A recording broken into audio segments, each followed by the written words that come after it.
Test, test, 1, 2. Hey folks, how's it going? We're live. We're playing Minecraft with the gang. Yeah, PNG today. I sell emotes, you sell the best emotes. You sell nudes. Oh yes, let's combine chats.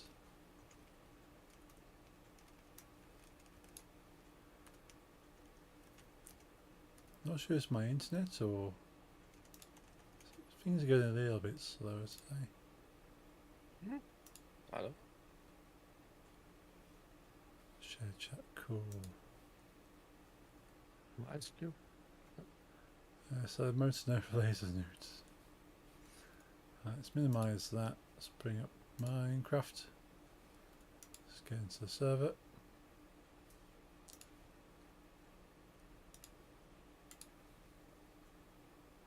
Okay. Cool.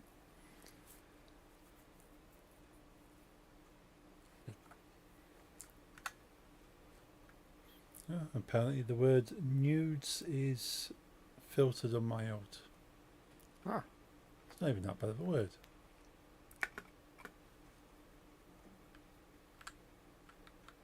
This is kind of protecting people from asking for nudes, maybe. Maybe. Yeah, I think so.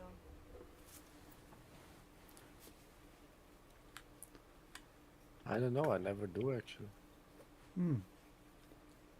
I should really take the filter off, but I'm just more intrigued on what actually gets filtered now. Yeah, I understand. Plus, I don't actually use it to do anything with it. It's just kind of there as an extra viewer, and I will be streaming to that account eventually, just as a additional to this one. So be on Okay. both channels. Or your game dev. Yeah. So any game dev specifically for that game. So get all the VODs and everything on that channel.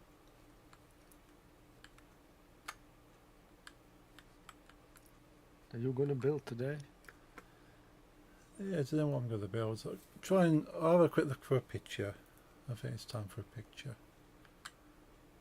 I'm making ice cube. Nice. I like the reference you posted. Second one. Yes. The First more one English. the more realistic looking one. I was really like You I did don't. I, offensive. It did get skin color right. mean, So, he's quite light skinned. yeah. It's just ChatGPT 4 is more of like a black square with attitude. Yeah, it's. I was like, I don't pay for this kind of work, you know. No. I could have done this myself. Like, don't send me this. And I got as an excuse, yeah, I didn't use enough details with different types of Minecraft blocks. Like you'd say, Yeah. not enough details. You only use black concrete. You know.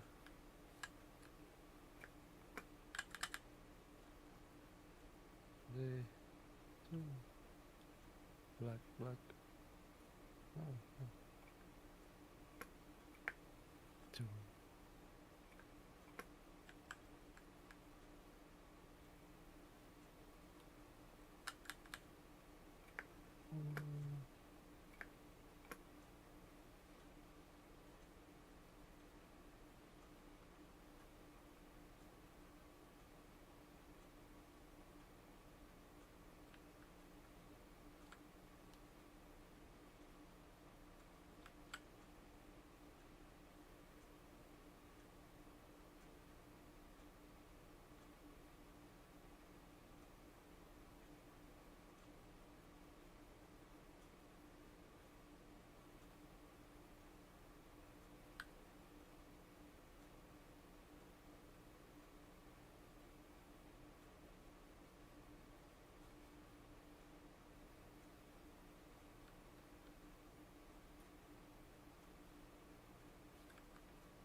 How was your curly on Friday? Oh, very nice. Nice. Yeah, it wasn't quite as spicy as I was hoping, but yeah, I enjoyed it, and had some jasmine rice with it as well, so quite fragrant. Lots of kind of interesting aromas. It was a Yes. good curry, and it's good to kind of hang out with my colleagues for an evening. And to our surprise, because one of the directors of the business was out with the meal, eating the meal with us, he kind of pulled out his card and just said, "Well, this one's covered now." Nice. So yeah, none of us had to pay. That's good. Yeah. So they are good like that. Sometimes they will go, "Well, this is technically a business meeting, so I'm paying for it." So Yeah, he probably doesn't pay for it himself. oh no, anyway. no, it's not his pocket. No, No. the company makes allowances for making business meetings at restaurants. Yeah. So yeah, it was quite nice. Had a free curry. Free food. Yeah. I had to buy my pint of cider before we got there though, but that's all I spent. So I'm very happy. No. Nothing. Yeah.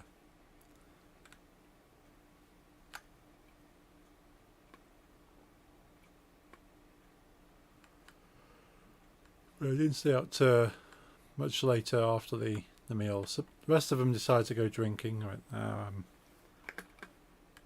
I don't do like late night drinking anymore, where I can help it. And talking to them this morning, they probably agree that's a good idea. Yeah, they drank too much. Yeah, like not even like what you might think was too much, but like, too much for them. Too much for the age. Yeah, like they don't go out drinking very often, and they decide to sort of drink more and go, yeah, this is why we don't go out drinking.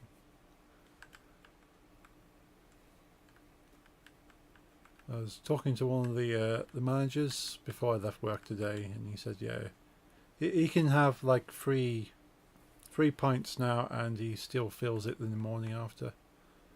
Like he feels a bit groggy. Whereas, because he's Polish, he used to drink a lot of vodka when he was younger. And these days, 3 pints is his limit. Yeah, it comes with age. Yes.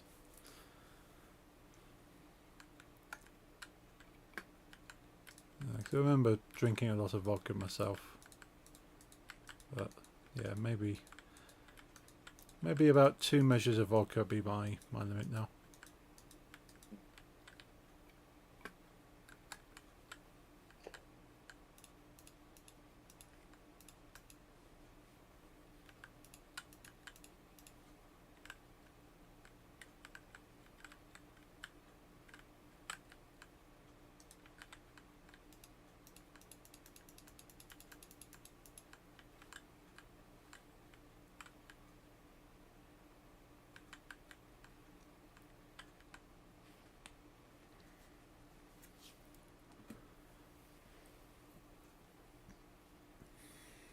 I like the videos of the squirrels. You put in Oh Discord. yeah. Yeah, I saw that from my kitchen. Yeah. Very So cool. Lisa was at college, and I was standing in our kitchen to get ready for dog walk. Ah. And I saw a lot of movement, so I looked closer, and about 2 squirrels climbing and running around the tree nearest to my window. Nice. And of course, the most fun parts where they were like really actively very close by playing. Those were not on camera because it's animals and they never really work with you. No. But it was fun. And, this week we see him all the time. It's really nice. Ah. Yeah, And we it's those, We only have one grey squirrel that visits, and he steals all of the bird seed. Yeah, they do that. This morning we saw a squirrel also at our window. Nice. My father keeps coming up with more and more inventive ways to stop the squirrel from taking the seed, and each time the squirrel gets around the problem and steals it anyway. They are very smart.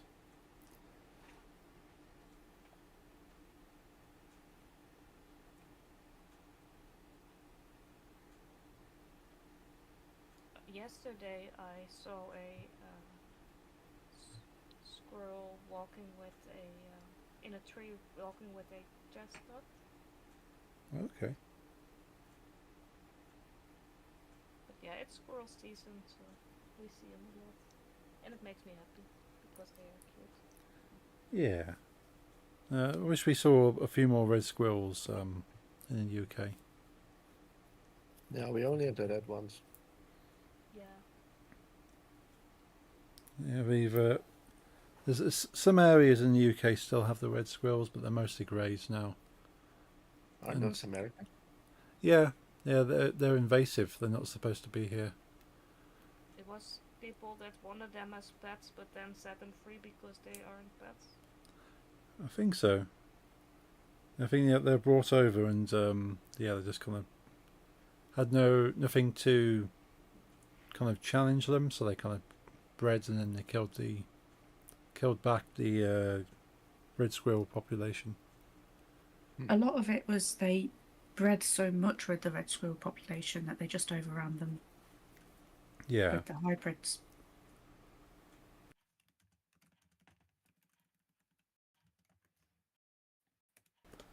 it is a shame. But the thing is as well, because they're classified as invasive. If you ever end up capturing a grey squirrel, they can't be released. So they have to be humanely disposed of.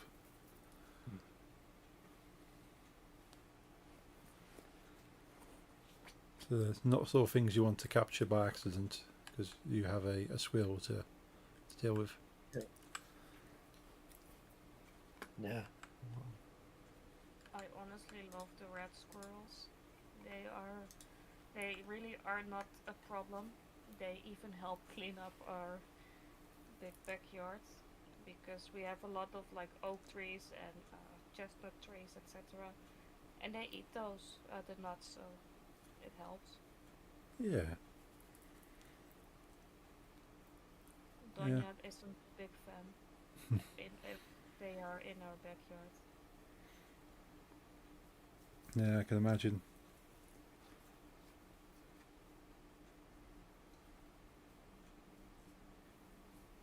Definitely made a mistake, but I can't find it. Ah, Oh, I think I can. 1-1. 1-1. 2-2. 1-1. 2-1.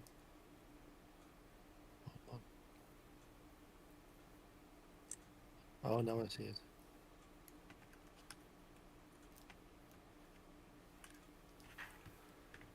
Good. Luckily, small mistake, not a complete build. that's good. I've had that. Hmm. I was nearly done, and it was like, this is completely crooked by 2. So, and the only way to fix this is to destroy and start again. Yeah. I hate to have that. Yeah. It happens.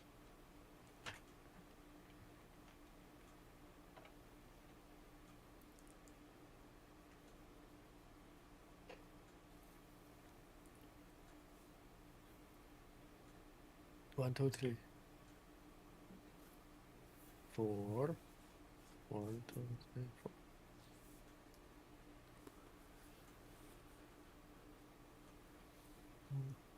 So, Oh, it was quite funny this morning. I was having my breakfast, and I'd let Damien out into the patio so he can sniff around and kind of entertain himself before I left for work. And a pigeon was walking on the patio. Didn't spot him, and he was kind of hiding behind the chair. And this pigeon walks out, kind of turns, sees Damien, kind of freezes on the spot, then kind of checks its surroundings, looks around, looking for which direction's the best way to go. And Yeah. then Damien just twitches his back legs ever so slightly, and the pigeon flies away, and he's like, "Ah, not again." did he ever succeed? No. No. No, the thing is, he's standing perfectly still, not even moving a whisker, and then his back leg twitches and the pigeon spots it. Yeah. He can't leap, he doesn't kind of leap or pounce, he just kind of walks a little bit quicker.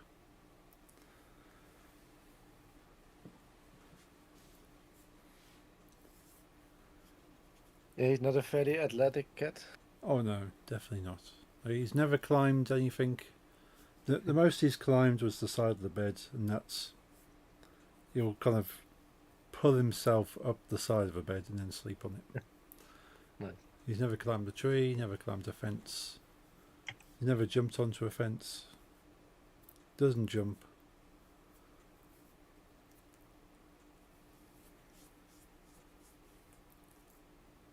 When he was younger, he used to jump a little bit, but yeah, certainly no jumping now. So I think he could be standing next to a pigeon and he still wouldn't catch it. Like, if it's more than a paw length away, it's got no chance of being caught.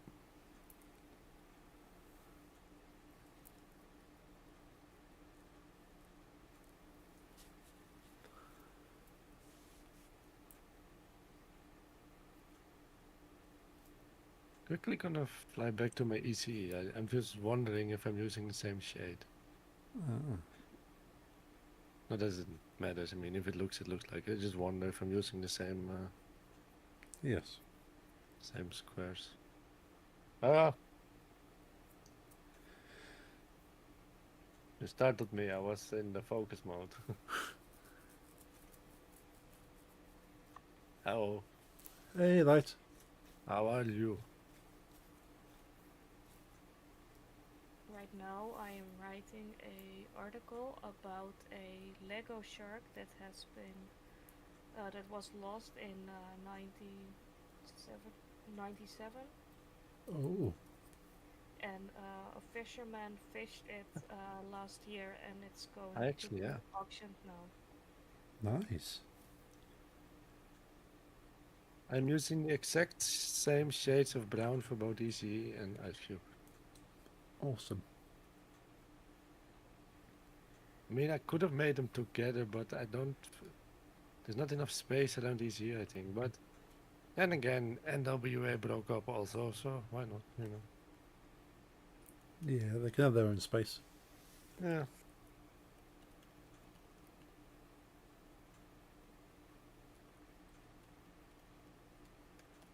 How are you, Light? I hope you are better than before.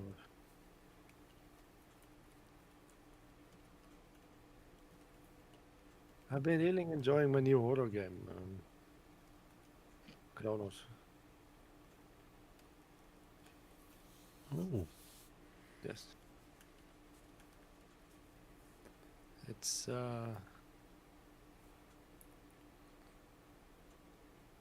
nice. Yes, same. I've been feeling okay since yesterday.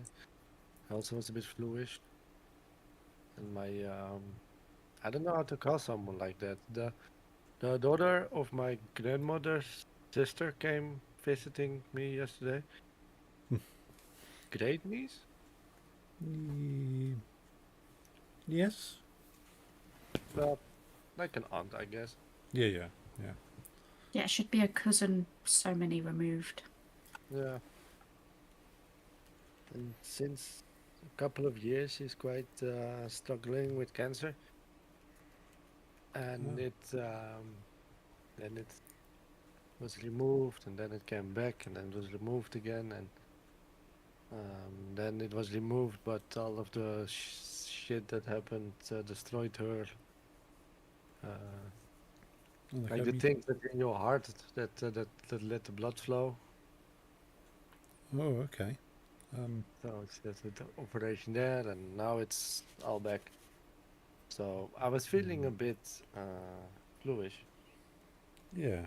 and I was like, I mean, a little bit of a common cold or the flu, okay, but I hope it's not COVID, with someone that, is struggling with cancer.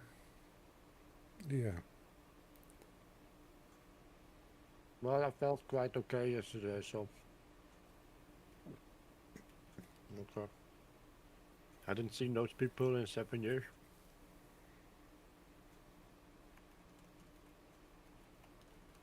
That was fun.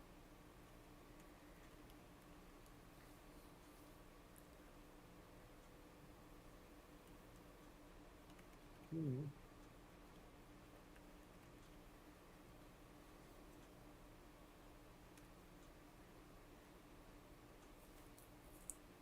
Why are you PNG streamer? Just not in the mood or still have not fixed your camera?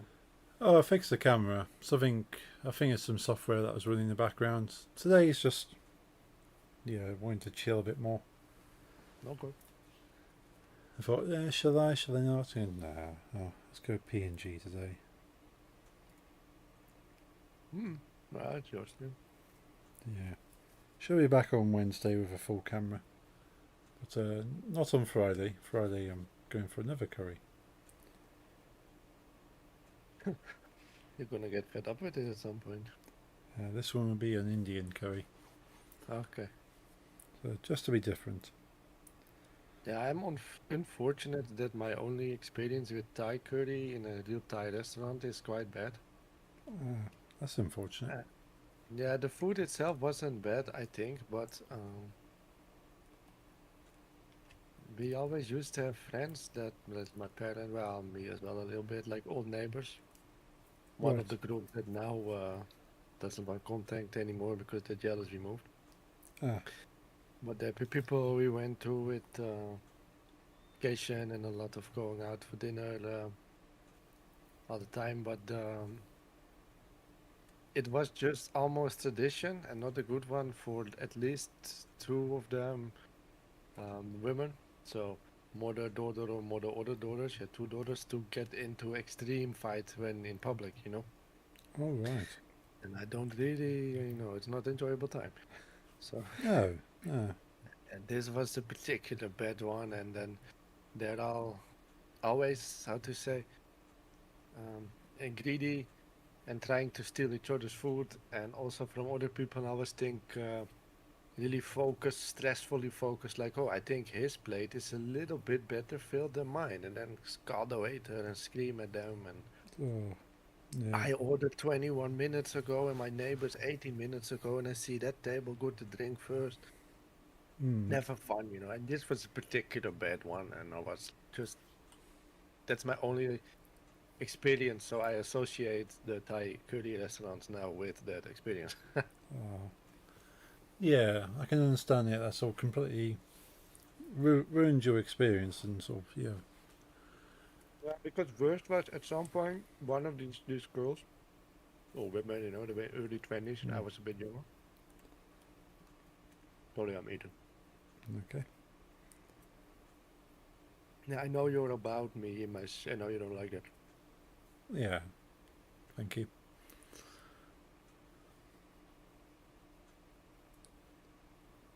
I'm muted. Cool.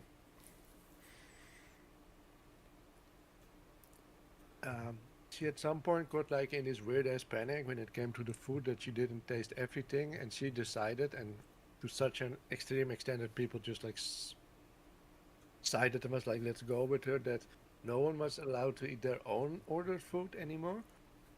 But Right. you had to take a couple of bites and then pass on to the right. and take a couple of bites and pass on to the right. And when I order chicken, that's Mm. because I want chicken and I don't want pork. And if you want Yes. pork, you want pork. Yes. So I wasn't a fan of that. I wanted that. I can't even remember, but I wanted what I ordered. Yes. And every 5 minutes you had to switch dish, and then suddenly I had fish, and then suddenly I had. I was Mm. just Yeah. that's my only experience. Every time people ask me for Thai food, I'm just get like, nah, I don't feel like. Yeah. Yeah, don't I'll blame you. Especially the mother, she always like stole her own daughter's food, and like no Mm. joke, literally, daughter would, you couldn't go to the bathroom because you would know the plate was empty, and would scream. And Wow. it's a surprise. I've never seen him kicked out. Yes. Yeah. Maybe the restaurant has been too polite. Not only that, restaurant everywhere we go. Ah, okay. Yeah, that does surprise me. I remember once we went to a fish restaurant and I ordered sole. I think it's called in English. It's my favorite fish, Oh yes, yeah. and it comes with little bones still in it. Yes. You gotta take it out. And my father, he said, I'll take your bones out, because he always he's the one that like cleans the fish at home as well. Okay, yeah. So suddenly the woman says to her daughter, oh, then I clean, if parents clean the food, I'll clean your food as well. And she completely ate the dish and Right. gave her empty plate back, and then they started fighting again. And Ugh. that is never fun. Well, sometimes it's like funny.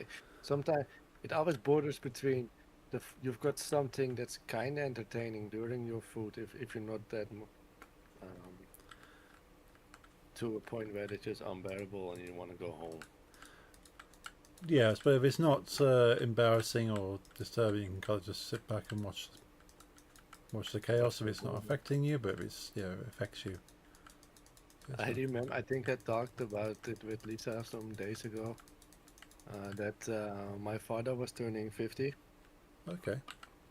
and 12 years ago, because he's 62 now. Yeah. And my mother invited a lot of people in the restaurant. Right. And one of my mother's friends was seated, like it was like 20 people. She was seated for some reason in the middle of this family, and this was just like my mother had ordered the same 3 dishes 5 times. So it's like the whole long table filled with 15 bowls with 3 types of dishes. Gotcha. So everyone could easily take, some people in the middle, one to the left, to the right. Yeah. And it was just this family and one friend of my mother. And literally before she could grab the first bite, then these 3 ladies, they had emptied everything from that part of the table. Oh wow. Just gone. It's weird. They always eat like they're animals that think they will not be able, if they don't fight, they will not be able to get full and survive. That's how they eat. Yeah. Just take all the food they can. I'm like, we're humans at restaurants. That never happened. You don't have to be so panicky, but they always are. It's never relaxing. Yeah. It's not fun. There's got to be some kind of psychological issue there where maybe I got a lot of them. something like Besides that. they didn't get food maybe one time when they were younger and now they must have all the food. That I don't know. They're not poor people Hmm. at all. Yeah. I mean, Very they're, weird. It's the mother, she's from Romania, Okay. and her husband, actually, we found out really weirdly later, is a cousin of ours. Okay. His father died, and my parents just went as friends to the funeral, and then I found out his father was an uncle actually coincidentally of the woman that visited me yesterday. Ah, So like in-law of her, but still, it's like now for her not, but for us. Like was a yeah. No, his mother was the sister of my twice removed cousin, father. right. But her father was not on my blood sides, basically. Okay. But it was kind of funny.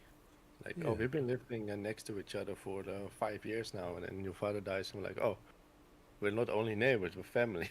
Hmm. But he's not a dumb man. He was or still is, don't, if, in fact, we don't have contact doesn't mean he quit. Like big CEO thingy with Shell, like oil Oh company. yes. Yeah, yeah. So he's not poor, but most people weren't poor in the neighborhood. No. And I always liked him. He never was like that, but he once went to on vacation when he was 18 to he wanted to see behind the Iron Curtain, Okay. and he came back with a pregnant logo, and they stayed together. And yeah, some 30 years later, they live next to me. Oh, cool. And I always liked them besides this part, but Yeah.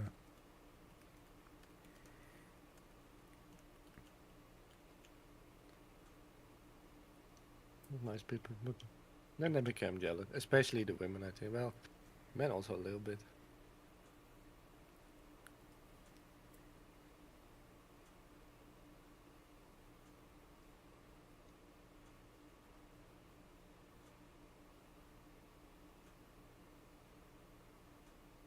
But I've got a lot of good experience in Indian restaurants, so that I still. Oh, that's good. You still enjoy some kind of curry, at least. Yeah. Well, I've eaten at curries outside of restaurants, like Thai style, so those were nice, I guess. Yep.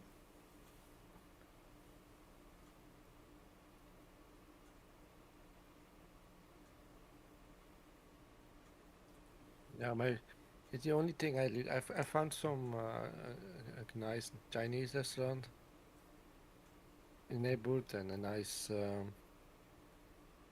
just place to that sells fries and shit. But Cool. no Indian. That's the only thing I miss from Almere, a good Indian place. But they don't exist here. Ah. Like these rural farmers, they can't take spices, Yeah, I suppose it wouldn't be as yeah, it's not as popular as in the cities. No, my father went to a restaurant where they actually had they had spare ribs and then it had a couple of like levels of hotness, and one of them literally came with a warning. Most people can't eat this. The flames shall shoot from your ear. So he was like, okay, I'll take that one. Yeah. And he let me taste, and it was just tasteless. It just tasted like meat. Oh. And believe in my old Indian restaurant, when they gave you a warning, you better take it serious, Oh yeah, yeah. But over here, it's insane. Even like the local butcher, then he has he calls them Indonesian spices, chicken schnitzels. Then we try them. It just tastes like bland. Thank you. It tastes like bland. Just a piece of chicken you buy, without any seasoning. Oh. No, they can't take shit here. No, I tend to sort of ignore a lot of like warnings say, "Oh, this is extremely hot." Well, that sort of you won't be able to take this heat and go, "Well, okay, I'll try it," and go, "Yeah, it's all right." Remember, my father had a colleague, and he could. My father can eat quite very spicy because of because he married a woman from Indonesia. Hmm. But when his father came back from the war in Indonesia as a Dutch soldier, he couldn't eat anything anymore without it being extremely spiced. You know, he got used to it in those 4 years. Oh, right. So he would, and they were not really well known back then in the 50s, 60s in the Netherlands. But his wife, my grandmother, she worked as the lunch lady for IBM in Netherlands. Oh, And over there, because you know, international company had a lot of shit in the kitchen, so she would bring from home like these 1 liter cans filled with pepper, with hot peppers, you know. oh yes. And he would drown his sauerkraut in the whatever anything he ate, it had to be with a big pile of hot shit. Nice. And my mother is from there, so also like learned to cook from her parents. Mm. And I remember once, like, and my aunt, who's my mother's sister, who's also Indonesian, she married a man from India. That I've told about. Yes. And of course, he also eats quite hot. So, and my mother got recipes from her brother-in-law, and so you know, but most things are quite spiced in our house. And I don't know if you know what a roti is. Sounds familiar. That's okay. Let's do your birthday. It's not yours, right? Because I don't want. I feel better if I forget. I know yours is not in October, but when people tell me, "Oh, I'm birthday," then I'll panic. Roti is basically like our old colony, Suriname, you know, Yes. which we took from you. Yeah.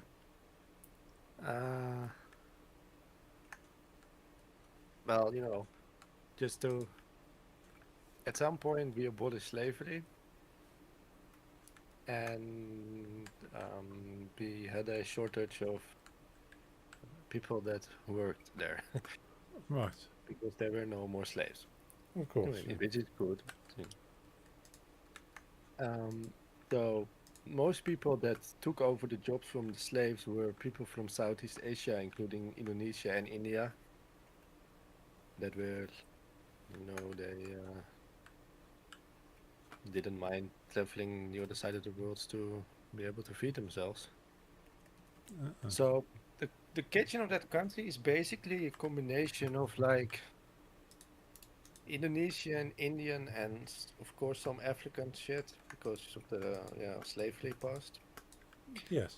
And I'd say a roti is a like local curry from that country, Okay. which is mostly eaten with a.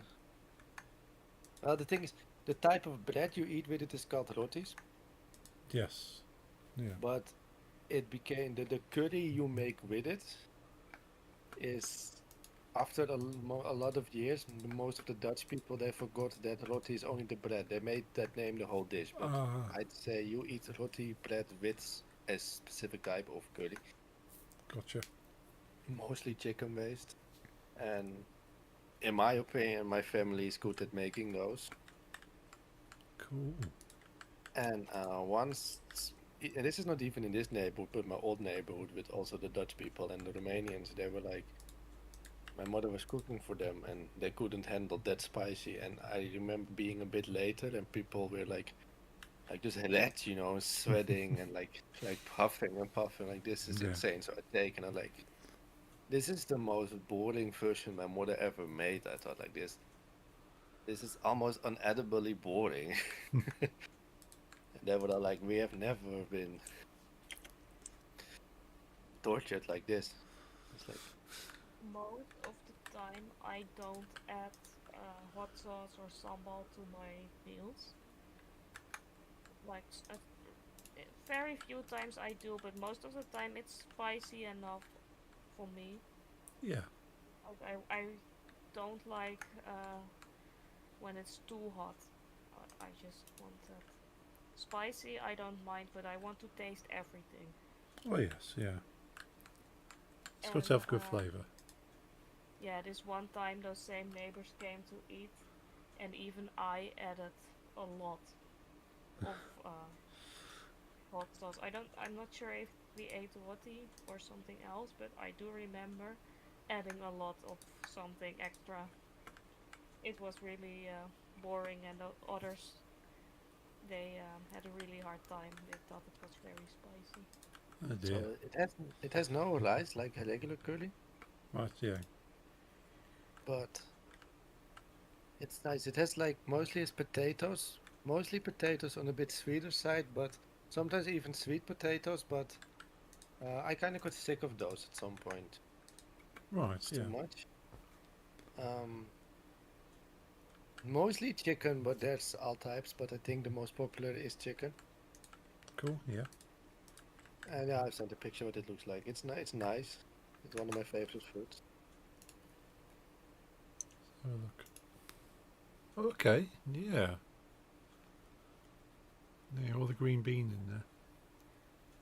Yeah, it's not a regular green bean. It looks like it, but it tastes different. But I Yeah, don't it's know. a bit more sour. Sour. Um, It's the really thing, the weird thing is, if I directly translate it, it's quite weird as name. I can ask ChatGPT. I have ChatGPT open. It actually, if I translate it literally, it has the same name as Your Nightly Order in the UK, because literally it's called garter belt. Okay, You know, order of the gar. It's literally called yes, the thing you use to keep up your stockings. But yes. It has oh, thank you. 5 Thanks for names the top. according to ChatGPT. It has yard long bean, asparagus bean, snake bean, and Chinese long bean. Thank you. Oh, okay. But the yard long bean seems to be It's got asparagus bean. most Hmm, used word. okay. It's in the it looks a bit as the normal green bean, but it grows in Suriname, I think. Right. So that's the vegetable they put in it. But Apparently China, according to ChatGPT. and those types of bread you see, that's called roti. Yes. Yeah, They're I not think I've seen those breads. they're not easy to make. There's a lot of work, like. Yeah, I But, think I've seen you have to. Do you have like a big flat hot plate to um cook the bread onto? I don't know. I never cook, but I know I've heard from everyone it's not easy to make. Right. And I remember once eating at the most Dutch family, possible, and they said we're going to eat roti. Right. I was like, okay, nice, I'll stay. And then Yeah. they were like, yeah, we make it completely ourselves, and I was impressed, Yeah. But maybe, maybe never that, never have an opinion before you try. Hmm. And the bread themselves, because it's flat, what these people actually did, they just took regular green beans, some Right. pieces of chicken, no seasoning, and some boiled random mashed potatoes. Hmm. And then they baked regular pancakes because it's flat. Oh, right. And they're like, look, it's roti. And I was like very sad. Yeah. But you can't be too impolite. So I ate it. And it Yeah. was horrible. Oh. was disgusting. But it's just no. Ah, that's a shame. Mm. My tower's done. Ooh. Okay. Shall Yeah. come and have a look. And your survival mode? Yeah. Island? Oh wow. I'll come look when Paul is back here because I'm not gonna fly that. So because if we're both dead, I think we're gonna have a long travel back home. It's not too bad.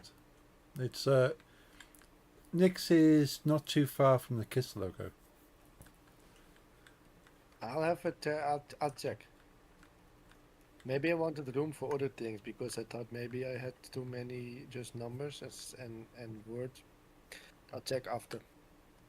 I've been switching around a lot of things. I also removed the anime girl, I think, because I think it was done badly. After stream.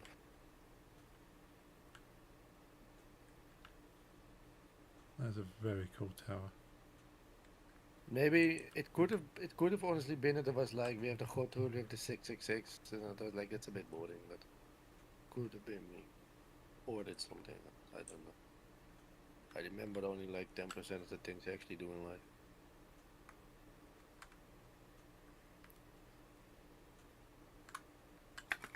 Mostly the less important things.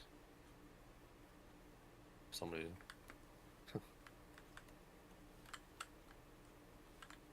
Yeah, Ice Cube is coming along quite nice, I'd say.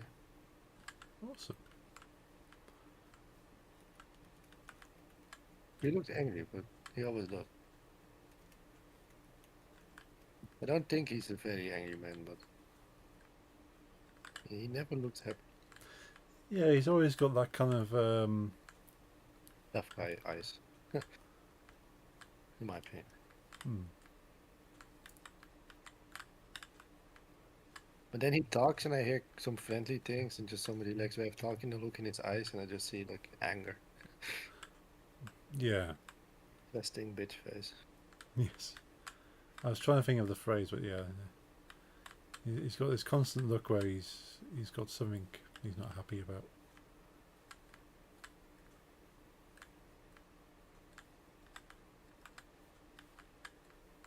Ooh. I mean, I think at the moment he's not happy. I think one of his tour buses got set on fire. Don't know if you read that. No, it didn't. They say, I have no details, but they say that people that are currently protesting the deportations in America with ICE, Okay. and they saw a big bus with ICE on. They say, I don't know if this is true. It's true that his bus got, someone set it on fire. But they Right. say that people that accidentally thought it was like a bus for the ICE immigration thing from US, but it was Ice Cube. Ah, right. But he wasn't in it. It was one of like the buses behind him carrying only equipment and nothing inside was damaged, he said on Insta, so that's good. Yeah.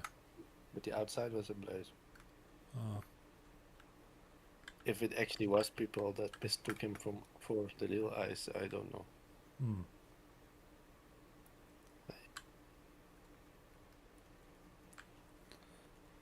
Okay. No, I really don't know. I mean, it would be funny. I mean, means, you know. Yeah. But the Americans, I'm not surprised they make that mistake. No, they never. Yeah, I don't have a big opinion about their intellect most of the time. No. Well, that's I mean, yes. That's looking very very good so far. thank you. Yeah, better than the first one they gave me. Yeah. You can make that one if you want. I mean, it takes some time. It's quite a big block. Yeah. You'll Very be bored out of complicated. your mind. You could finish that one early by just placing one block. Yes, it's a very do small make- version. So look at these dinosaurs. I've not actually looked at the dinosaurs.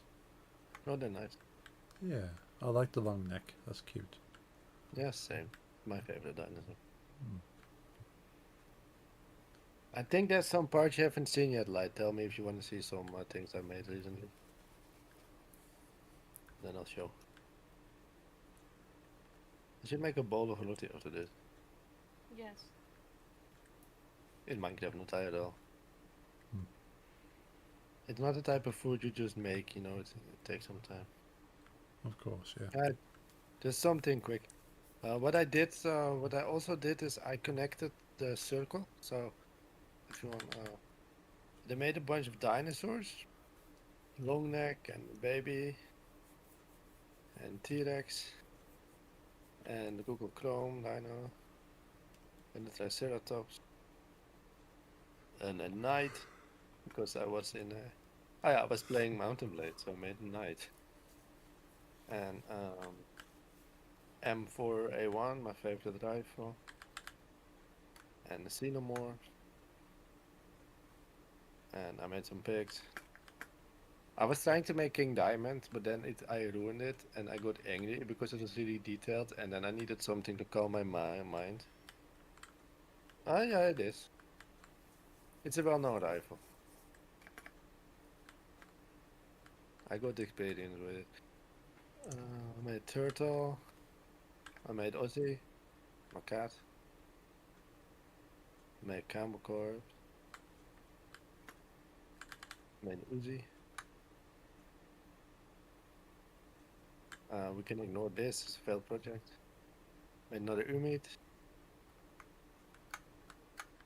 Made 2 aliens, yeah. Made Hug Junkie. Devil May Cry. AK-47. Thank you. I made my dubstep girls. Those were horror to do. Tana. Easy. That's because that's why Ice Cube now. Slipknot. Slipknot. Beretta. Bill Saber. That's it. Oh, and the flag of Suriname, because why not? But I forgot where I made it. Somewhere in the whole world is a flag of Suriname. Yeah, come. I got that except same cap. I got 2. Black and a white one.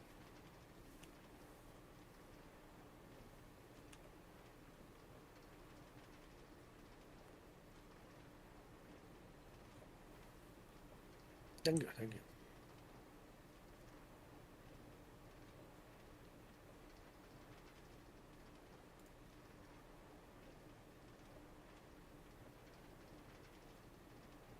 Have you been building something, or are you just flying around?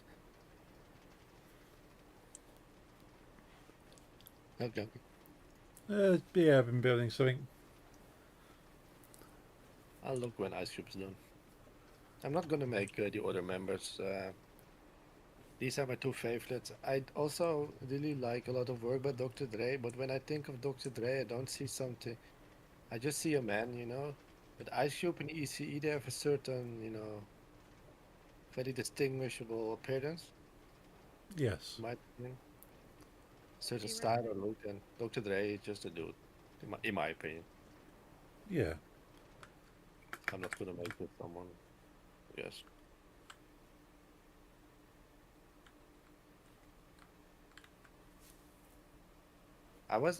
Dr. Dre is actually what got me into hip hop music. Same. I forced myself because I used to be, when I was like from my 12th to my 17th, because that's when I got it. I was one of those very horrible people that was like, I listen to metal, so I only listen to metal, and every other genre is trash. And not Yeah. trash metal, but it's just crap, and hip hop is dumb, you know, and that genre, every genre is dumb, it's not metal, you know, I'm a real metalhead. Yes. And I used to have these headset by Skull Candy Oh yeah. that looked really cool, but the quality was actually kind of bad, but they look kind of cool. Yeah. Yeah. And the All for show. Yeah, I had the Metallica special editions because metal, you know. Yep. That they were beautiful to look at, but they were just crap. And at some point, they even died, you know, because they were so bad. My father was like, "You're gonna get some good headphones from me." Cool. One thing was for sure, I was not gonna buy Beats by Dre because I'm not gonna wear rap merchandise. Yeah. And I was dead set on either Sony or Sennheiser. And none of them really appealed to me with just like a bass that felt like I got cracks in my skull, so which I was looking for. And at some point, the salesperson says, "You try these beats, you know, pro beats." Yes. And I was I was not, how to say, reluctant. Yeah. Reluctant. That one. Yeah. I didn't want to. Yes.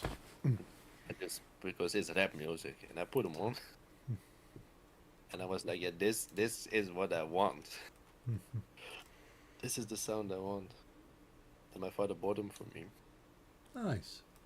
And I kind of felt like, okay, now that I own merchandise by this person named Dr. Dre, I kind of at least need to appreciate his music. And I remember the first song I did. It was back then. It was quite a new song, so it was the first hit on YouTube, and I clicked on it. It was called Kosh. Okay. I put it on the headset, and it's really hard beat, and it was slow, and had some kind of like badass vibe to it, and it was like, I can listen to this.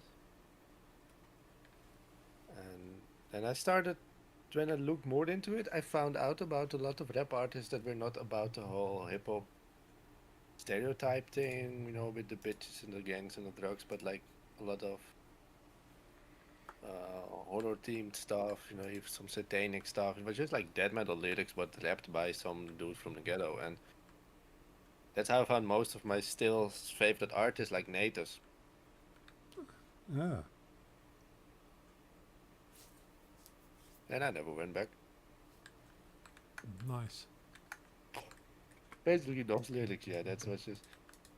And actually, if I really think about it, if someone put on a rap, like if I was playing GTA in the PlayStation or so on, I never really hated it personally, but I just had to hate it because it was non-metal, it was Yeah. the popular music. It was the opposite of all the so-called underground I stood for. I thought as a child, and I was literally listening to Slipknot. I mean, how underground is that?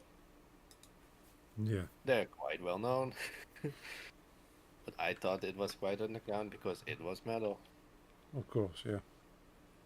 And yeah, me being forced, it sounds like a bad thing, but yeah, it wasn't. Um, to enjoy something made by a rap artist, it really got me into the genre. It was Awesome. nice. It's good that you're able to open up and sort of be willing to experience that. For yeah, you love all this extra music now. Yeah, exactly. And that's when I slowly started to get into electronic music as well, because that, of course, also was not metal. Yes. But I was just looking into things to try, something new.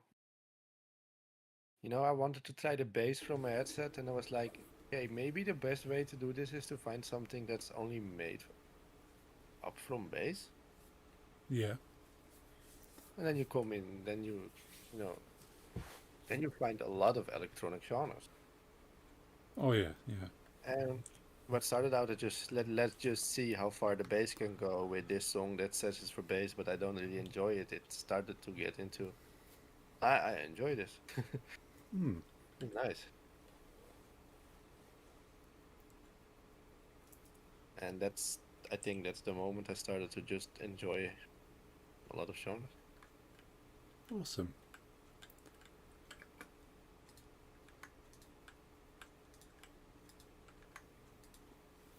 I remember enjoying a lot of different sounds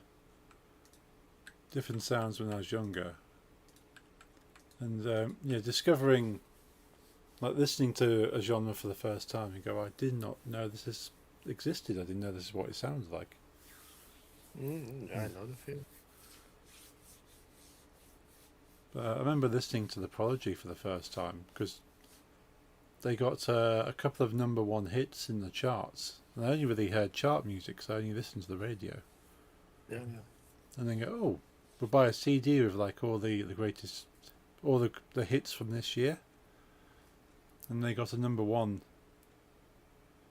And yeah, like everything else on that CD was pretty cool, but yeah, The Prodigy was this extreme kind of heavy dance music amongst all this commercial or like mainstream stuff. Mm-hmm. And so, oh, I need to listen to more of this. No. Have you ever had? Because I had that with some things. Because my favorite games in my youth were GTA Yeah. and WWE games, Okay. Yeah. Yeah. who are both filled with music, of course. Oh yes. Have you ever experienced that you found a band you got into and you were listening to the discography, and then later on you were like, oh, but I've been a fan longer than I thought. This was my favorite song from GTA or other game you liked, or maybe a racing game. I know those lots are into music. Yeah. Yeah. I've been surprised by listening to music and go, oh, I know this one. Like, Yeah. That's always fun. Yeah. Like, I think I found that with my favourite Prodigy track actually. That I'd heard it before, but I didn't know who it was. Yeah. And then getting more into the Prodigy, and then finding the track I heard at least a couple of years before. And you go, oh, I remember listening to this and really liking it, but not knowing who they were. I had that exactly like with, for example, Motorhead. Oh yeah. I got into Motorhead when I started to mostly discover metal. I think I was already 15 or something that I really got into Motorhead. And I was just listening. I was listening to them for some weeks, and I came across a certain song, and I was like, "This was my favorite song when I was 8 as well." But I didn't know who it was. I just knew that if I played as a certain character in WWE, I would hear this song. Ah, It was Triple H, nice. Yeah. but I didn't know. Yeah, I think I ended up enjoying a lot of rock and like heavy rock music from WWE. Mm.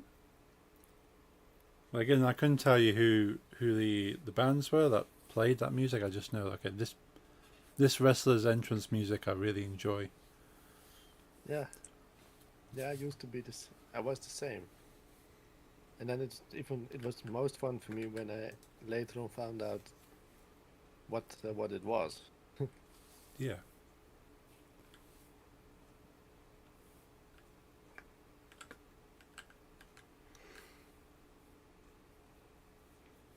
Yeah, basically.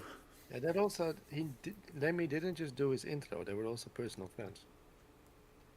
I think Triple H even spoke at his funeral. Yeah, I if think, I'm- yeah, I recall that happening, yeah. They were personal friends. It's kind of cool. Hmm.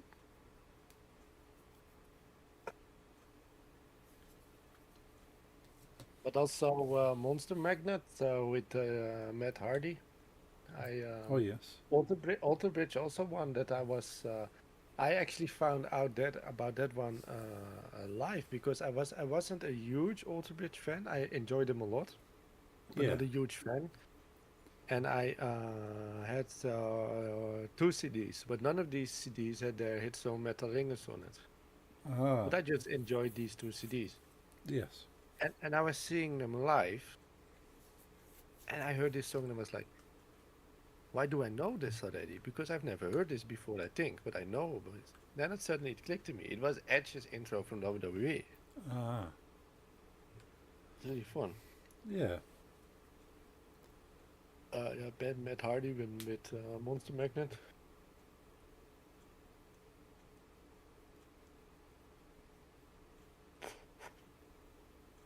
And no, my personal favorite band, Iron Maiden.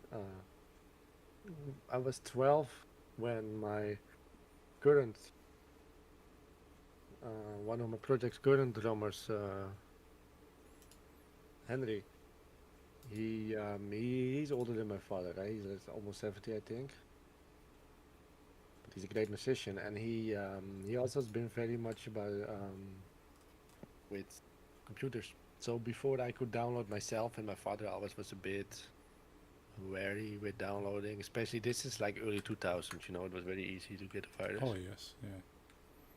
But Henry was very a big computer. He still is a big computer nerd. And he would take care of the downloading for me as a child, so yeah, he knew what he was doing even back then. Yes. And so I got into Iron Maiden because I saw a CD in the local, in het oor, Light. Ja, kent het oor wel. Jammer genoeg failliet. We used to have in Almere, we used to have a record store called Het Oor, which is Dutch for the ear. Okay. Which had a lot of yeah, it was like a more serious record store compared to most with other stuff. It just only had like some pop music, you know.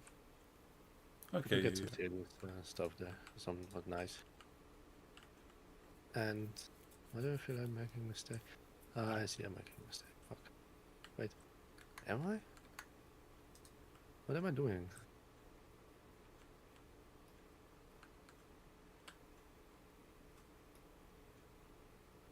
Let's see.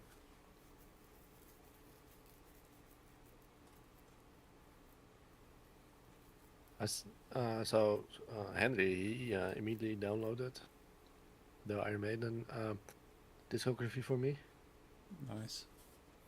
Yes, but that trash you're talking about, they didn't actually sell. He just put it there, huh? I didn't buy it from him. He just went in there and put the CD there. No, there used to be this horrible person that, for some weirdest reason, and I blame Lorenzo, our old vocalist, himself decided he was the manager of my original band with Light Okay. and our producer, and he was a horrible person. Ah, Like his personality was horrific. He's not a nice person, and his music was also very bad. And he claimed he had this big ass home studio, and our vocalist for some reason believed him, and he just went there, and then he said we can always record in his studio if I do some other free stuff for him.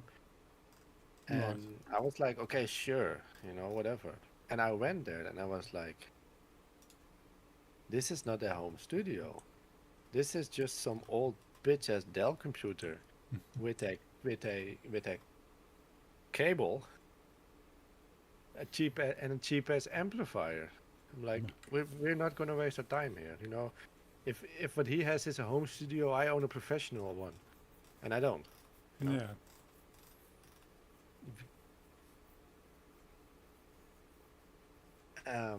But he sold his CDs in that store as well. But he didn't even have a deal with them. He just printed CDs himself and he put them in the store. Right. Yeah.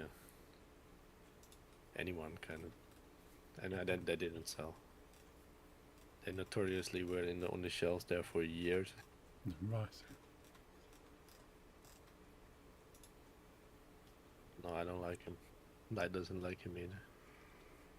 He's also quite notorious for ripping people off, and every time I Google him, he has this new band. He always managed to get some spotlight weirdly. Then he can play some festival with a new rap group he formed. Right. No, and he made weird as country, and none of them good, Right. Never good.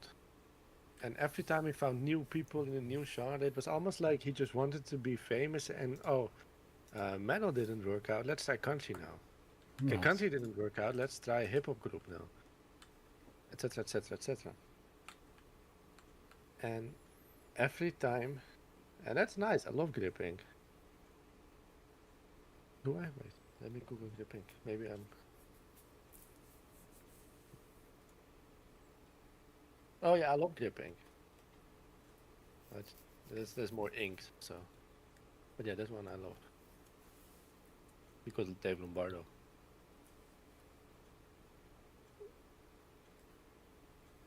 Yeah, same. Yeah, I met him once. He was nice to me. I still have a signed Slayer shirt by him. Same day, bro. Same day.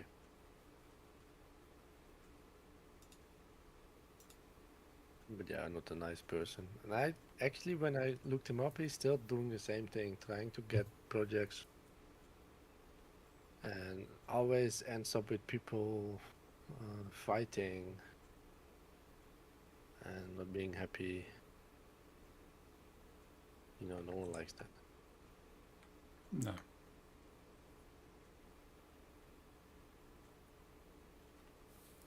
No, we're not. No. Was Lisa's phone close to the microphone? I don't know. Yeah, it was No worries. better now. Yes. Yeah, sorry. It's okay. Yeah, just wondered. Yeah, I just finished my article, so my phone was like next to my mic because I needed space on my desk. That's okay.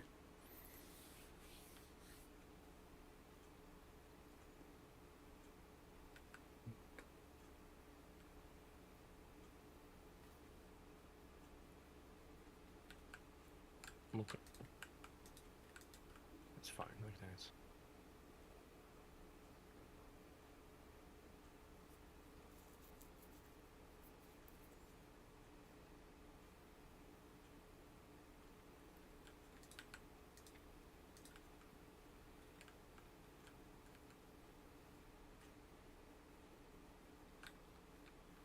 I don't know if I ever told you this, Light, but one of my first ervaringen, experiences with Calvin. His name was Calvin, the guy we don't like. Okay. Was when he found out about my existence, and I was playing in Heaven's Fall at the time. Maybe already in Diluted, maybe not. Could be. Doesn't matter in the end, but somewhere around the time I might have played in Diluted, but definitely was playing in Heaven's Fall. And so word got around I exist and record, Right. and he wanted contact with me. You know the story, Light? And suddenly he's like, yeah,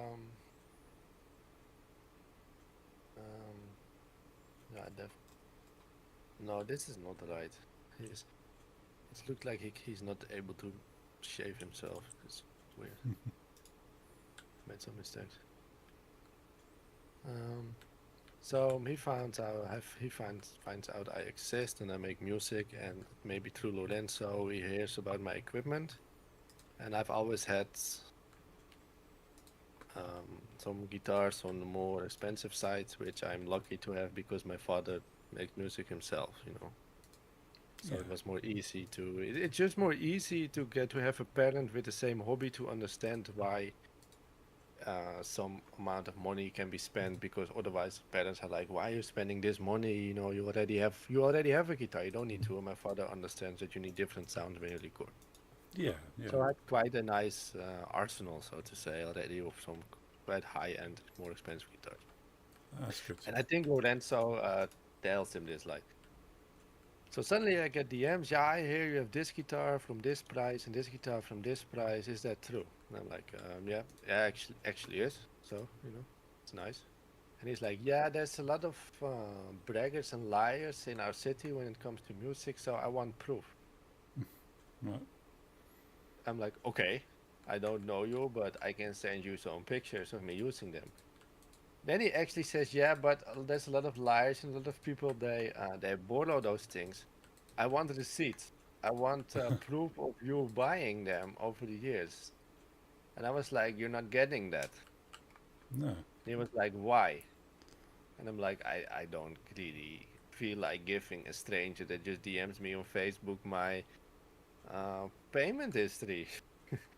And he's like, yeah, but if you don't give that proof, I might not believe you actually have these guitars. And I was like, you know, my friend, I'll be playing them happily, and I don't really care if you believe me or not. I just don't. It doesn't really impact me in my life. And then he kept nagging a little bit for some improvements of mine. I was like, no, you know, I don't care. Think that I'm a liar. I don't care. I'll be, happily playing what I have, and I hope you are happily playing what you have. But I'm not gonna send you receipts of my guitars. I'm not gonna. I'm just not gonna. And then he got that dude with him, because he didn't believe either, because he wanted proof as well, because he felt he was like the guardian of Almere's quality check when it came to music. That Wesley dude. He was the singer of the country band. You remember? He played the mandolin.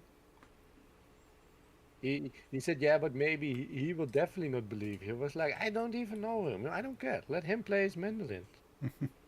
I don't care. Just leave me alone.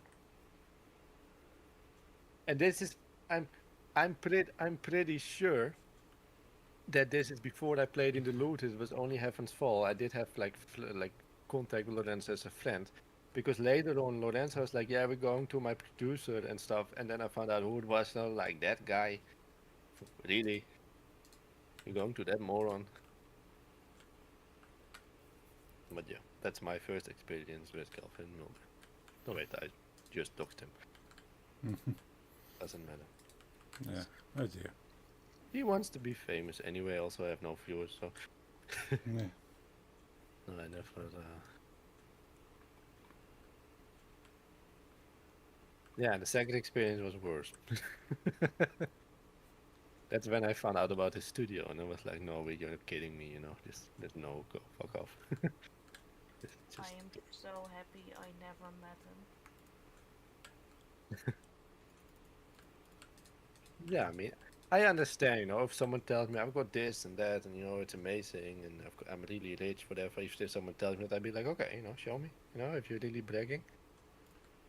So I understand he was just wondering, but when he asked me for proof of payment, you know, I was like, "Who are you? Go away! Just leave me alone."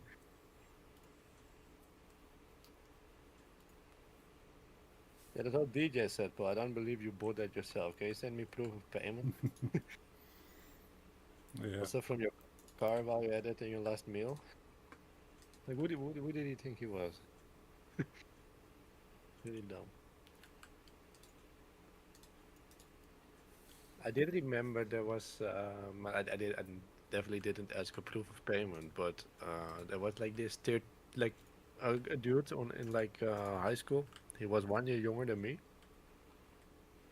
and he claimed his father allowed him to build a giant home studio with like professional things. He had also had the newest Mac, like 4 full stack amplifiers, like 6 like top end guitars, a really good drum kit, everything he claimed to have. His father bought for him just because he said he was into music, and I was of course skeptical. Yeah. And I told, and I went over. I asked if I could come over to his house, and I told my father where I was going, and my father said like, okay, you're probably going to be disappointed because no 13-year-old owns that, and he said he was an amazing guitar player as well that could do these very sick things, and my father was like, okay, you know, you go where you want, but I wouldn't go to a 13-year-old that claims that he has that, and I went there, and everything was true, everything was Oh wow. 100% true. He was an amazing guitar player. He had like 7 of the most high-end guitars. He had like just a wall of amps and like high-end microphones connected to like the newest iMac board yesterday with like a Logic payment on it, and Oh wow. a really sick drum kit, completely mic'd out so he could record it and shit. And he had everything. Yeah. It was really cool. The only bad thing about this is that his father, and I remembered asking him like, I just wondered like, how can your father spoil you this much? And apparently his father was into oil trading, so you know that's why. Ah. Those people are quite financially strong. Yes. But he was a nice boy. The only problem with him was that because he was allowed so much freedom and so much money and so much, you know, whatever he wanted, he not only the music, but because the instruments, but because he liked metal, then I could maybe buy 1 or 2 CDs a month. He just like he just went to a mail order and he just bought like 40, you know, and then he had a big CD collection and LP, anything, you know, clothing as well. And at some point, because he had so much freedom and access to money, he started to drink and use drugs Ah. Oh, that because he sounds. was able to pay for it. Yeah. And that's when he kind of got fucked up. Yeah. And at some point, his father cut him loose. Yeah. Understandable.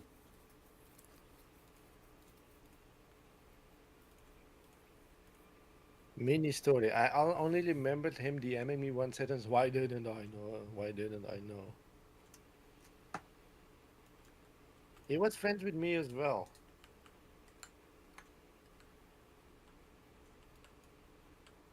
I mean, I have met him at least 3 times, and we were friends on Facebook. He made 1,000 posts. I remember. Even my grandmother shared it on Facebook. Well, I kind of was the one that did her Facebook page, but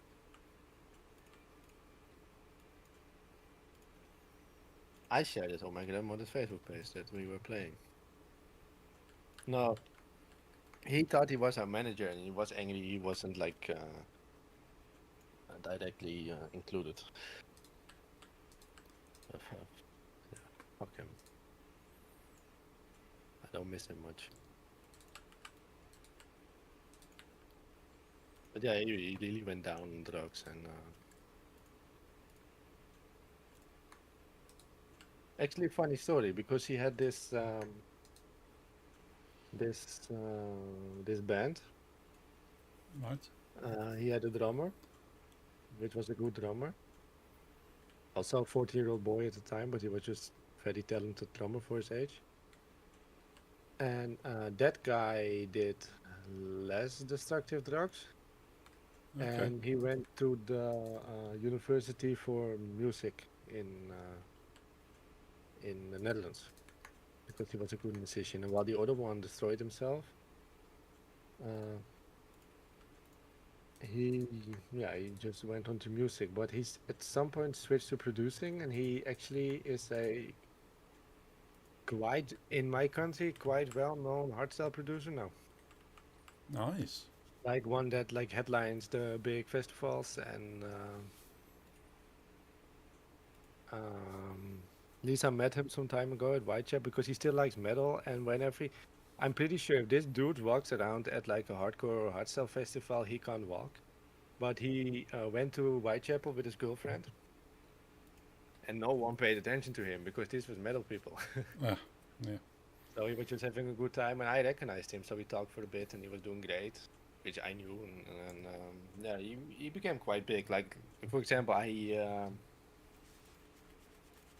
he shares slots with Angerfish. You know, he's Oh. not small. Yeah, yeah. Oh, that's cool. It's hardstyle, so it's not really my type of music, No. but it's impressive what he's doing. It's Yeah. yeah, I know Skada. Skada, I can show us. I can send his whatever. But he no, now I get a very fat Asian man. He's a tin bald Dutchman. He just Skada. I can send his Insta maybe if that helps. Like yeah, 10,000 followers on his artist page, including I can see followed by Angerfish. You know, I follow Angerfish myself. And he's done quite well for himself when it comes to music. Yeah, the other one, he was a very talented guitar player. Like when he was 13, he played things that I remember I was dreaming of to be able to do when I was 18, you know. But yeah, Yeah. he got fucked up on the bad things, fortunately. Yeah. So because he was very smart as well. He was like very high IQ, you know. His father was in the oil business, and he was also like gifted. Yes. He was always like I once explained, and I don't feel like doing again because it's a lot like how we are like in different types of levels. High school you put in when you're elementary school, they're like, oh, you're very smart, you go in top level. You're less smart, you go in second Yeah. level. He was in the very highest one and doing like a science course, and he was a great musician. Very smart, very talented, but yeah. That's the problem when you can spend thousands of euros without thinking because your father allows you to. Then at some point you're like, oh, I'm only one of my friends that can buy illegal booze and shit, you know, because we were 13, Yeah. and that's what he ended up doing. Yeah, he became big. Yeah, he was a nice man. I smoked with him at in the elementary school. He was just some long-haired metalhead that was just trying to finish his high school, and we were not even big friends. We were acquaintances. And yeah, when I saw him at Whitechapel, I was like, "Hey, it's you," and then we talked for a little bit, and yeah, he's really doing well, which is nice. Yeah, he was a great drummer, but I quickly asked him as well, like, you're now really doing the producer shit because Like, how's the drummer going? He's saying no more time, unfortunately.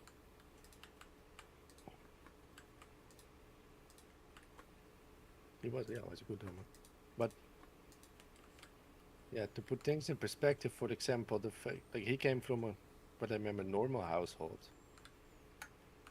So the other dude with the money was like, "Oh, you need the drum kit to drum in my band." That's why he bought the drum kit. And was a good. I can't remember which one, but I remember my father also coming over when I told him like, "Yo, this dude was legit," and my father wanted to see the guitars. My father Nice. saw that that's a really that's a nice drum kit. You know, it's not bullshit. Mm. But I for the for the I couldn't tell you which. I think Light's drummer, so she might be interested, but I can't help with that. No, I have literally no idea on that. No, same. But it's like I said, it's 17 years ago. Long, long while. But yeah, still a shame he destroyed himself. Like I've seen some. He came like sometimes I saw him on Facebook years ago. Like really, you just saw he was not healthy. He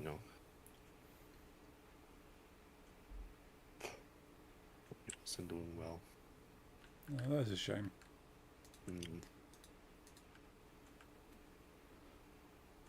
Yeah.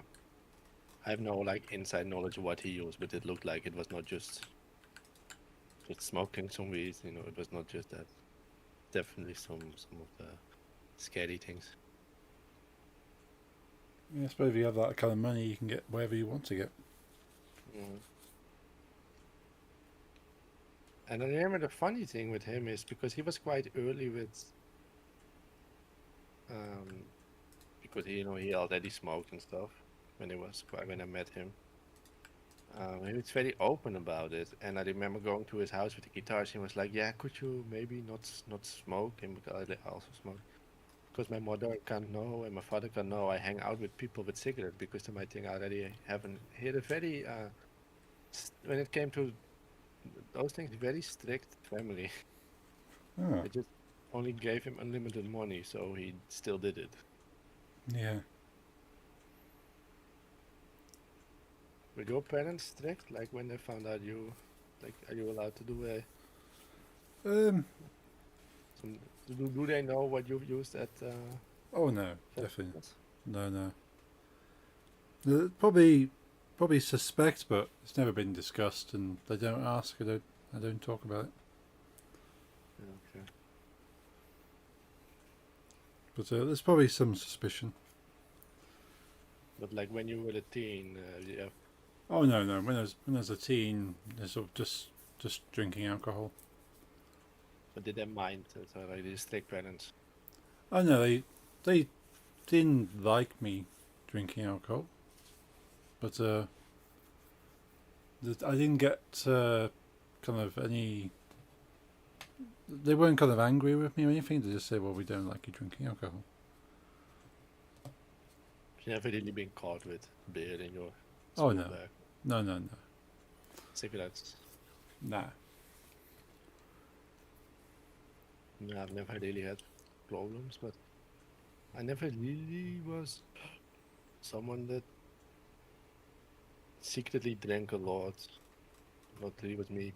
And what may help is that in the Netherlands, when I was young, they did change it, but when I was young, the legal drinking age and smoking age were 16. So Right. by the time I got really interested in beers and stuff, then it was kind of culturally approved for you to drink. Okay.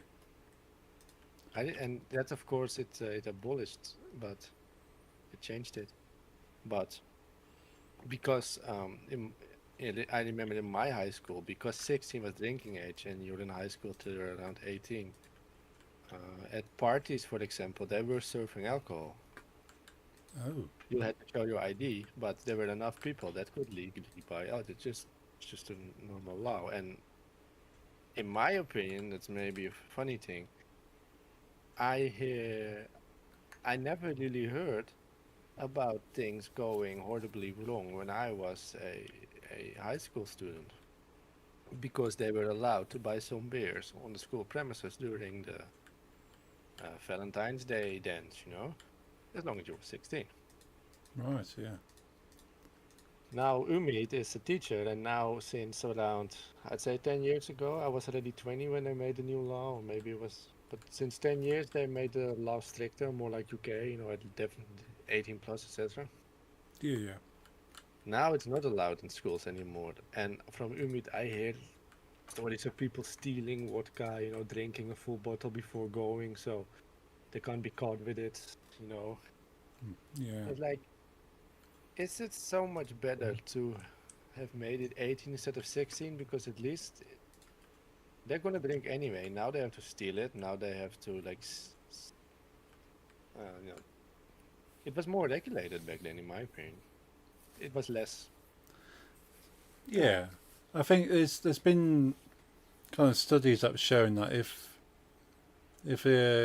people can get hold of alcohol when they're younger and they can understand how to drink it Not like me. with some kind of responsibility, like knowing not to drink too much, or they're able to buy like a small drink or like a weak alcohol when they're younger, Mhm.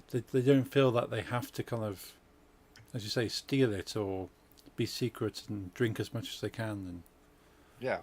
Yeah, a friend of mine, when he was 16, we were in Berlin, and in Berlin you could get alcohol when you were 16, ah, and the Netherlands was already 18 plus.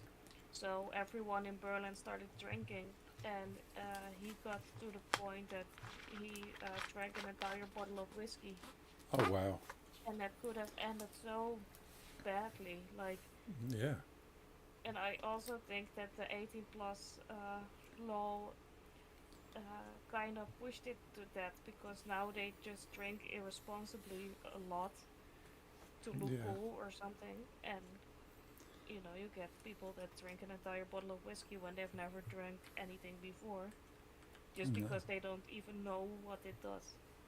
Yeah, that's very true. Yeah. I'm not the biggest fan of it. I was never personally impacted by it because I was already yeah 20 when it came, 19 when it came the law. But I did had like a bit younger friends that started smoking when they were 16 because they were allowed. But addicted to nicotine. The law changed and there they were 17 years old Yeah, and they couldn't get it anymore. You had a very big. It was very normal for me to go to a cigarette store, and there were like rows of 16 years old. Now, rows is a bit exaggerated, but like groups of 16 years old. Yeah. Like, hey, you're getting cigarettes? Here's the exact amount of money for a pack of Marlboro. Okay, can you buy two? yeah, It really happened. It's less now, but back then it was. Sometimes when I was in a good mood, I did. Sometimes I was in a bad mood, I didn't. And sometimes I was in a greedy mood, and I told them, if you buy my pack as well, you can get your cigarette. Get me, get me a double, you know, get me double money, and you will get it. And most did because they wanted it. yeah, that's fair. But then what? Then I'm gonna walk dog. But I'll be back. I don't know if you're back, but I'll be back after for to finish Ice Cube. Sure. Yeah, I'll be here. The in Almere, the last years I lived there, we had a big problem with homeless people. Not even homeless people, but really like addicts, you know, and like addicts to the bad things. Yes. And they would beg for cigarettes, and it was they could get aggressive when you said no. Right. Yeah. But mostly I said no, unless I was in a very good mood. And I remember it felt like a relief when I switched to vape because I never had cigarettes on me. Yeah. And suddenly, like this really dirty junkie, you know, I'm sorry I have to say this, but he just was a very dirty junkie with like a rotten, like his lips were like all with like pus and blood, you know, it Ooh. really just completely Yeah. fucked up. It's like, do you have cigarettes for me? And I'm like, I don't smoke cigarettes no more, my friend. I'm like, I have vape now. He said, get me a couple of drags from your vape. But like, no, go away. Really disgusting mouth. Yeah. When I still smoked cigarettes, I always had an empty pack with me to say, Yeah. sorry, this was the last one. Yeah, I also did Nice. that today. I had I had a friend that once also had one of the junkies that just asked for a cigarette and he gave it. And then they're like, "Do you also have a light?" Hmm. So he gave his lighter, and then he saw how disgusting, like filled with like pus and wounds, the hand was, like dirty black fingernails, and he was like, keep it, Yeah. keep it. I've got another one. No, I mean, I feel sad for those people, but at some point it wasn't comfortable walking around anymore in the damn city. No, no, that's understandable. There were some people that were really nice, and But there were a lot then I of was them. cool with giving them a cigarette, but there were also some that were very rude and got aggressive when you said no. Those can fuck off. Yeah, rightfully so. Yeah, I'll go walk the dog. Yeah. I'm gonna log off. Okay. I'll Hey, good night, speak to Nix. I'll speak to you a bit later, Nix. Yeah, speak to you a bit later. Bye. I'll be right back. Okay. Already, while talking, I finished him, but I feel like doing a little longer stream, so I'll be back. Okay. It's probably gonna be at least a couple of streams to finish what I'm doing.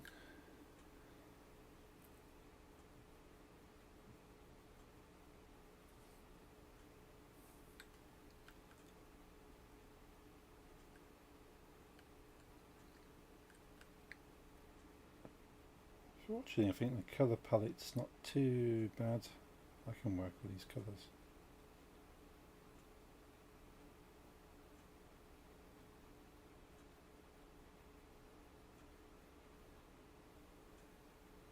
It's all the little accents, I think, which are going to be interesting. Little highlights of colour.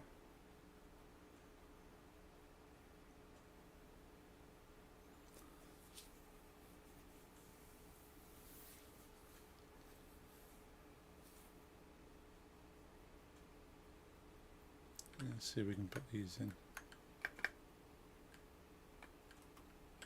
No, it's not exactly the right colour.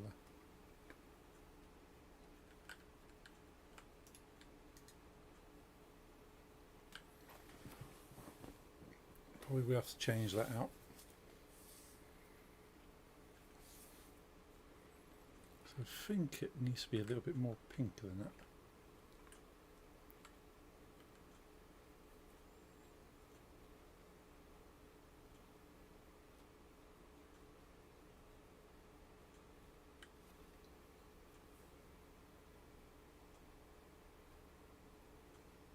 No, that's the right pink.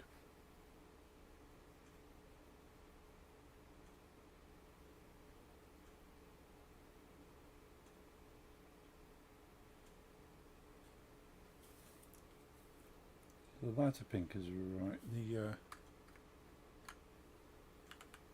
this is wrong there.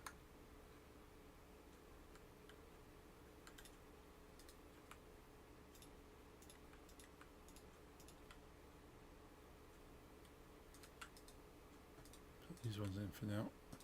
I don't know those aren't right, but need a darker red for that.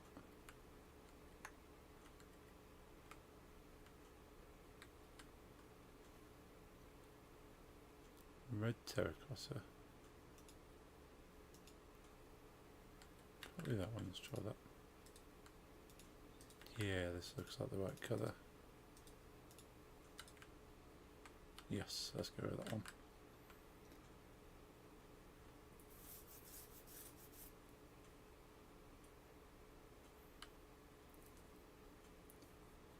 In this case, suggesting this one's also that colour.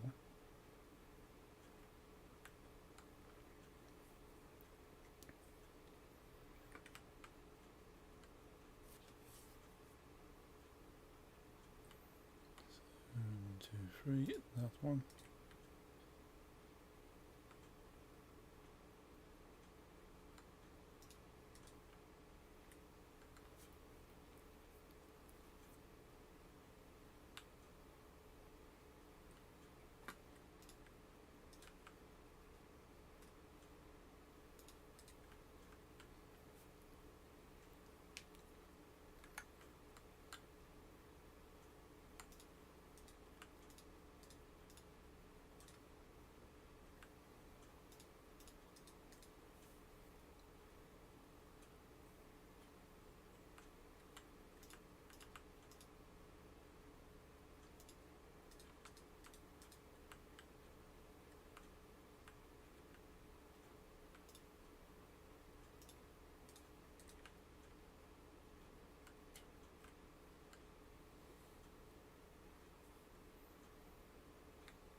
here, a couple of squares over and one up.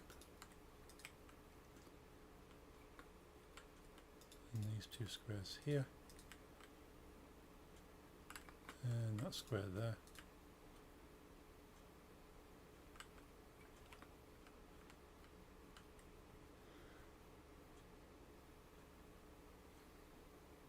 Cool, I'm quite happy with that. There's a few more kind of highlights and stuff.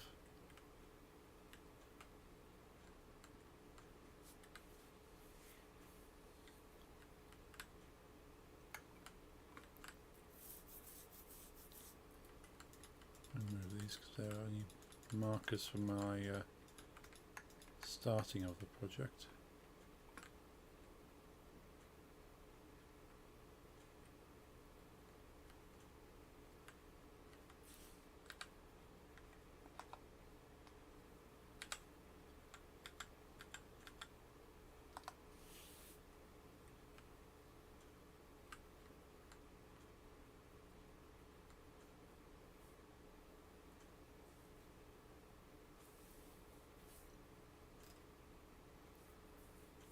Got a load of yellow we can put in.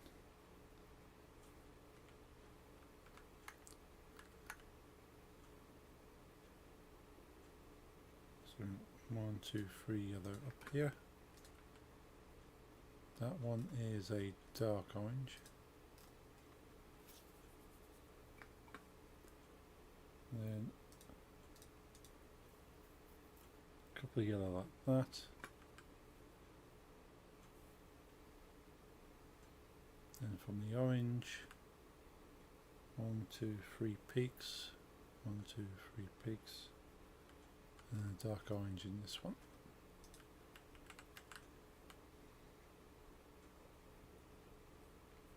And then for the yellow, not the ends, not the second, but the third one has a yellow.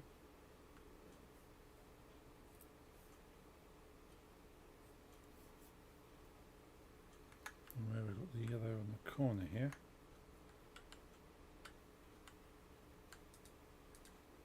That completes that, and then the top is a light orange.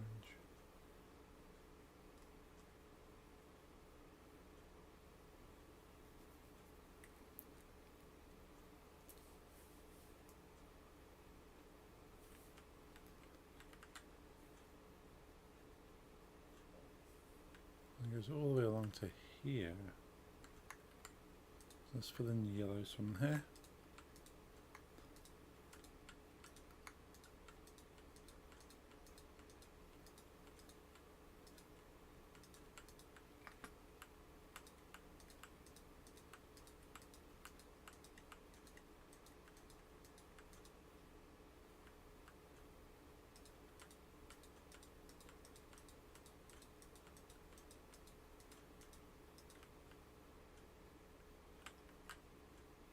Definitely taking shape.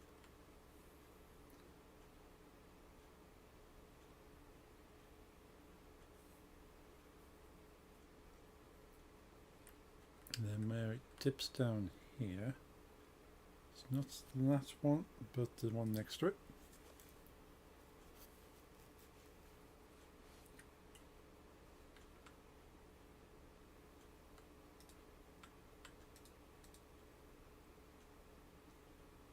Goes across for 2, then up 1, then up 1 again.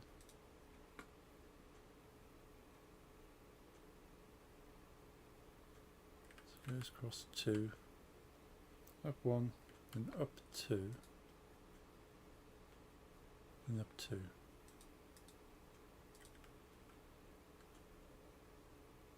It goes across for 3.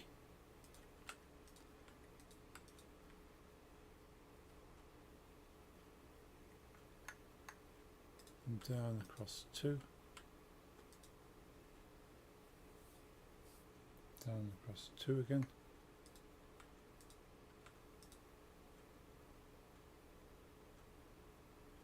down across 3,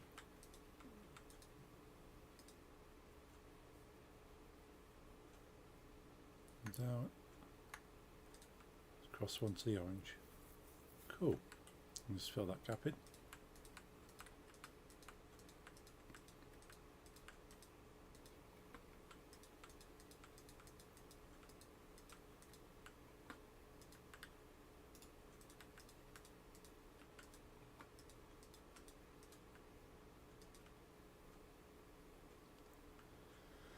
So there's that block of yellow.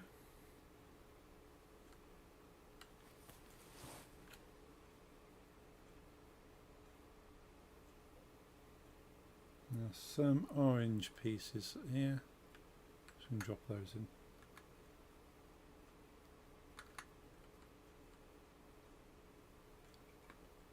One there. And one there.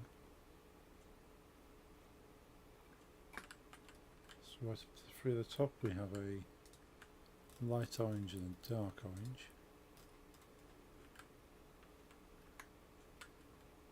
And that one and this one is also a light orange.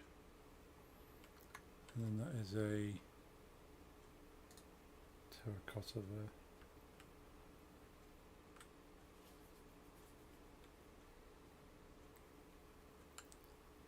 Cool.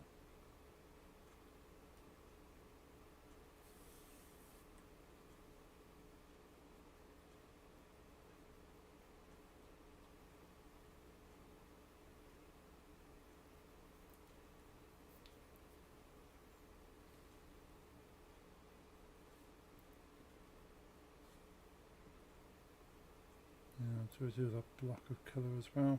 Could well do.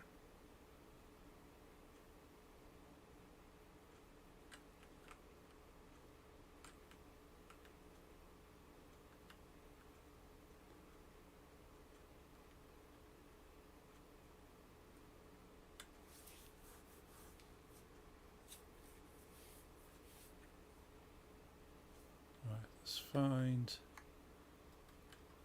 these colours then.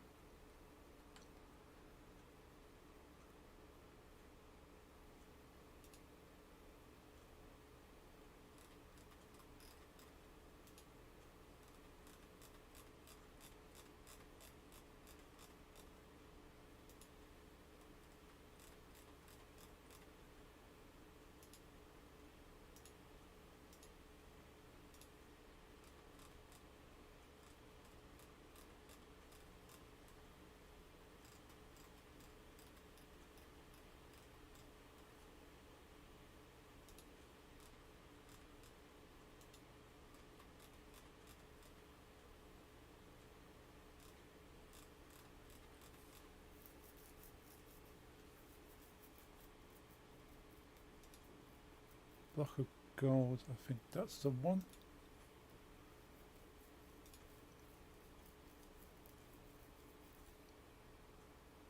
And we want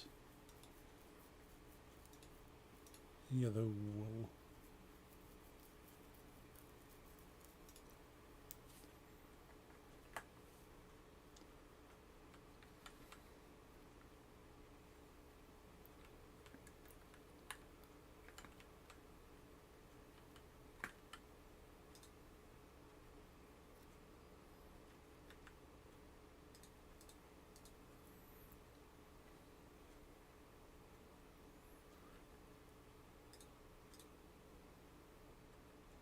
Then we have a 4 here.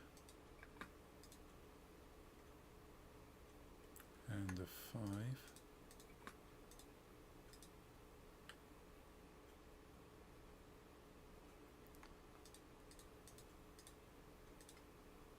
That goes as far as that, but it also goes up quite a bit. So as good as level that, goes 2 more.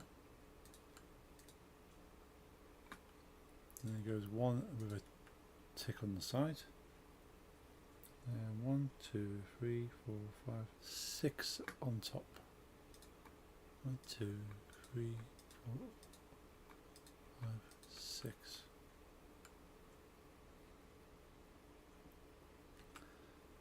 Then from here goes up 2. Then goes up 3.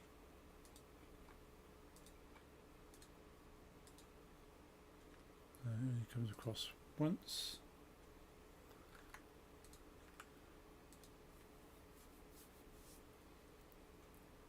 There's that, then it comes across a total of 4.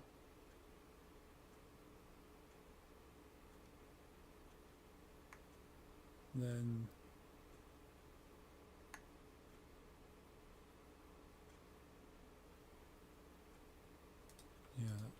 across here.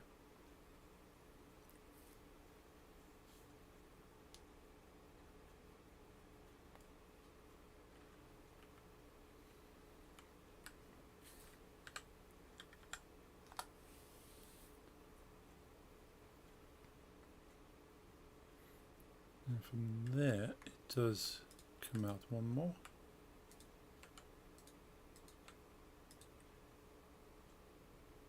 And that is 3.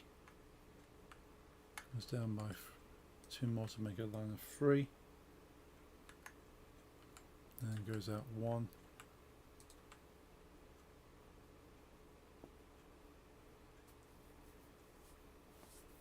And how many of those we have? 1, 2, 3, 4, 5, 6. 2, 3, 4, 5, 6. Then comes in 1. Then that's a total of 3. Which corners with the orange, yes. Then comes over and down 1. Then comes over and down 1. And that just basically follows that along now. And we can fill that entire section in.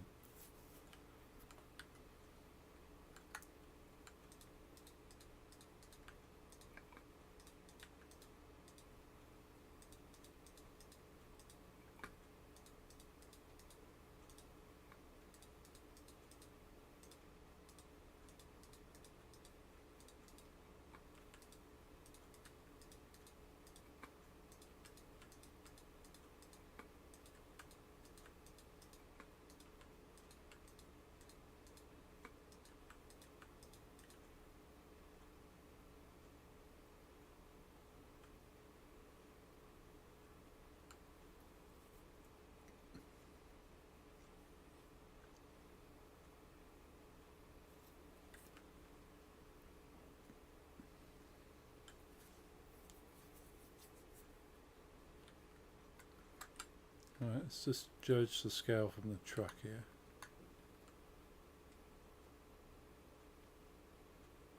It's still be pretty big.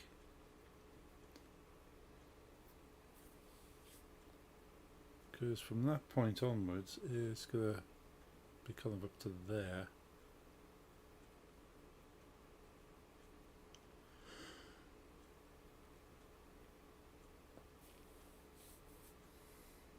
Now do the yellow wool.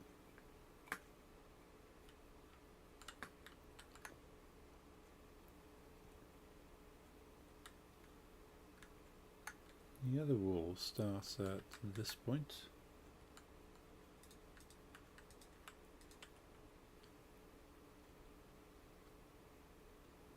And 1 in and comes across.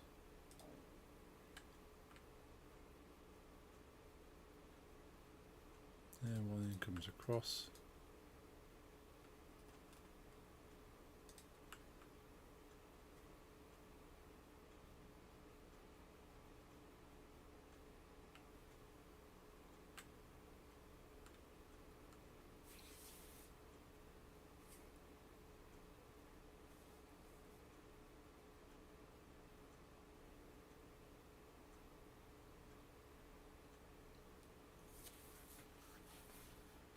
Just pouring the tea. I shall probably get myself a cup of tea, I think, after the stream.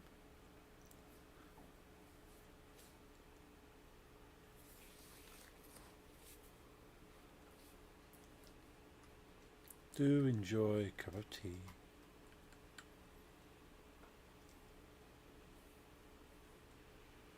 Back for a second, I'm also making tea. So. Nice. Okay.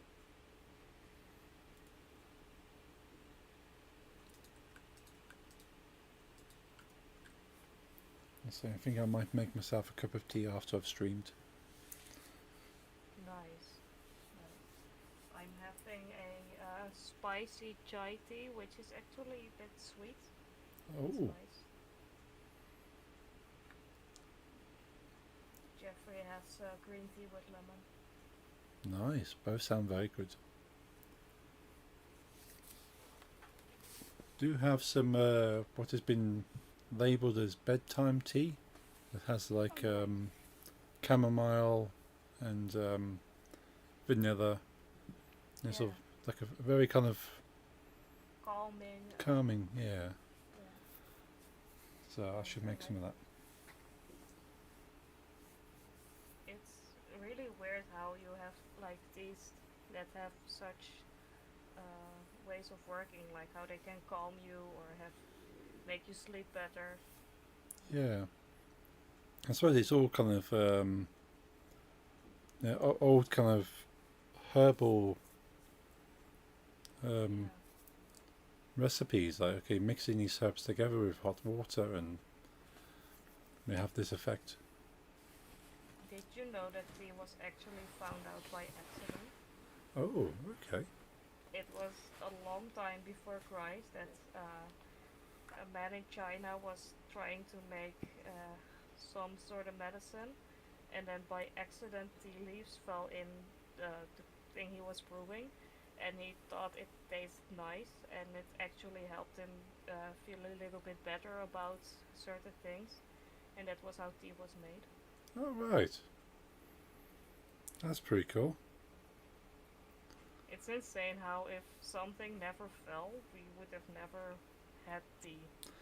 Yeah, 'cause it does make you think, like, how would you naturally decide to put the leaves into hot water? Yeah, it didn't Yeah. happen naturally. Well, it did happen naturally, but not anyone thought of it.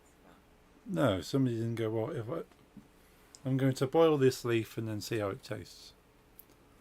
Yeah,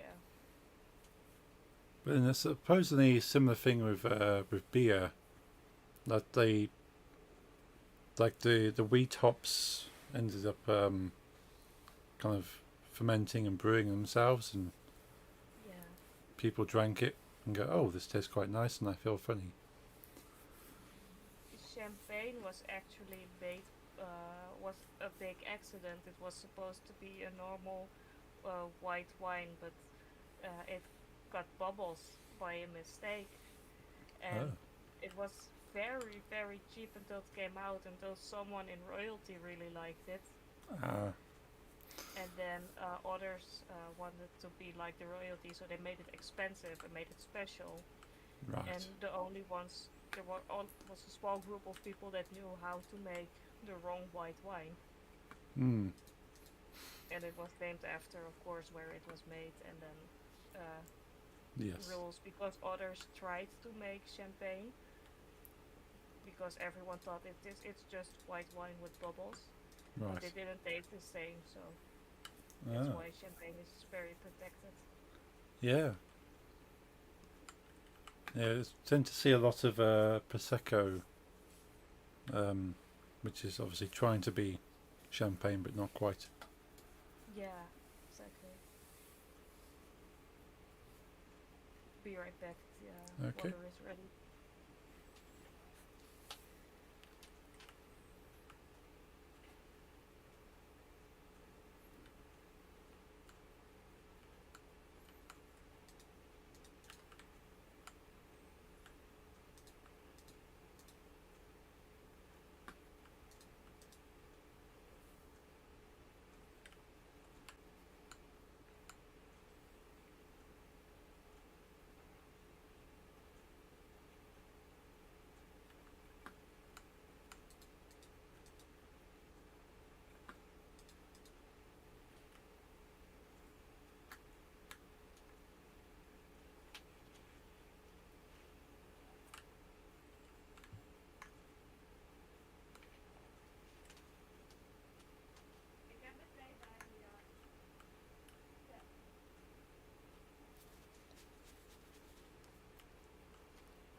Greetings, Englishman.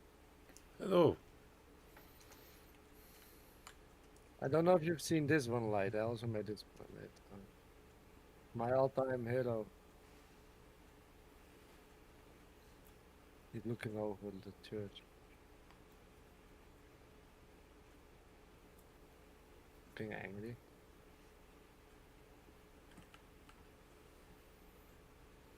Yeah, it took a bit longer this time. Donya has eye infection, Oh dear. so we clean that 4 times a day, including a teeing after and well, now. Yes. My father does.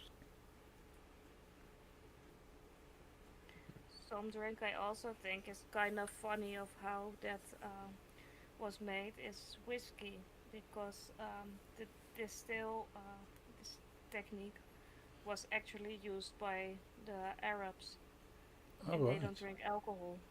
Ah, The word alcohol even comes from the Arabian word, which sounds kind of the same, but you write it different. all right. I never knew that. But yeah, I don't know if you've seen LaFay, but our hero. Hmm. But you'll have him. It's true. No smarter man in the world. Yeah, he's got some good ideas. Yeah, you read about it? Yeah, I've looked a brief kind of like summary of his ideals. Right. You go, yeah, okay, yeah, he's not wrong. I'd say he was one of the first people that, in a political way, was very pro LGBT Yeah, around the time where this was not accepted at all. He was just fuck it. These are people, hmm. and he filled his community with them. Yeah, That's one of the first things that I found interesting when I found out about it. nice. That and the whole animal welfare thing is also in there. Of course, yeah.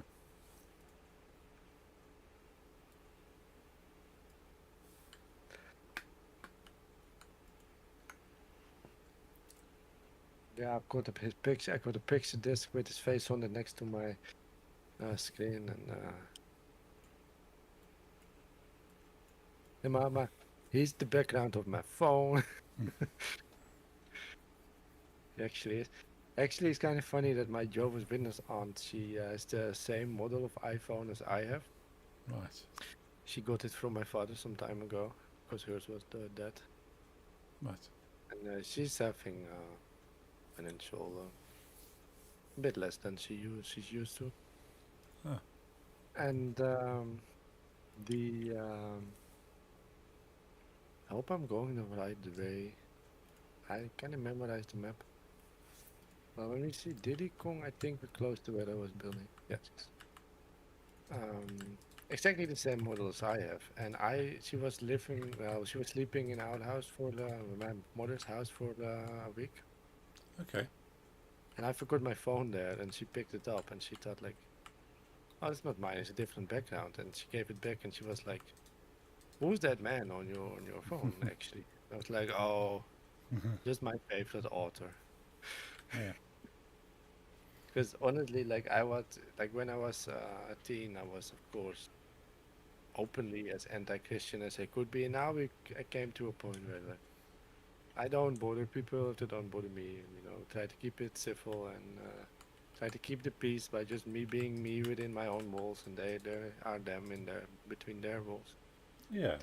I avoid it, so I was like, I'm not really feeling this discussion right now. I'll just. And then she was like, "What kind of books does he write?" And I was like, "Horror." And it's like, "Oh, then I won't look into it." And it's not horror books, but it's more like, if I tell her it's horror, she won't look into it. Yeah, yeah. It's kind of protecting her and saving any issues. Yeah, the funny thing is, I've actually once, because I've been dragged into Jehovah's Witness Congregation.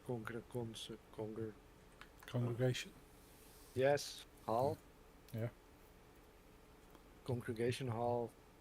A couple of times when I was there, we're not leaving you at home, you're just coming. It's only 3 hours. They never said 3 hours. It's not long. It was always 3 hours. Yeah. They even held a speech about Anton LaVey. One of the times I was there. It was kind of funny. Right. because I think it's a Jehovah's Witness thing, but if it's a regular Christian thing, would be. Uh, but Jehovah's Witnesses say that the biggest trick the devil did to the world is make people not think he doesn't exist. That's the Yes. most dangerous thing he has done. Yeah. I've heard And they this. gave an example that even the biggest church of Satan doesn't believe in the personal Satan from the Bible as Yeah. a being.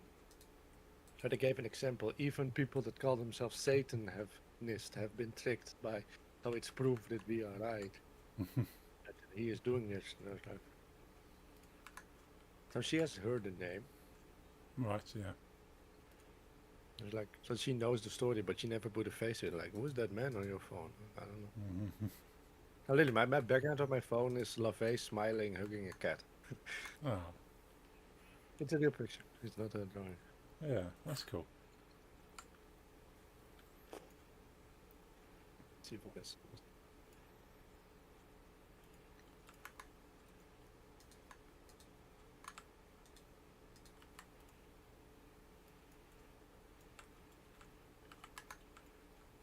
And yes, this is him smiling.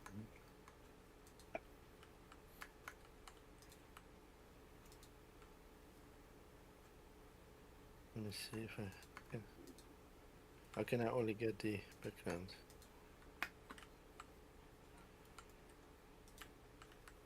Well, you will see. Don't forget your tea this time. Yes, yes. Never love a shirt.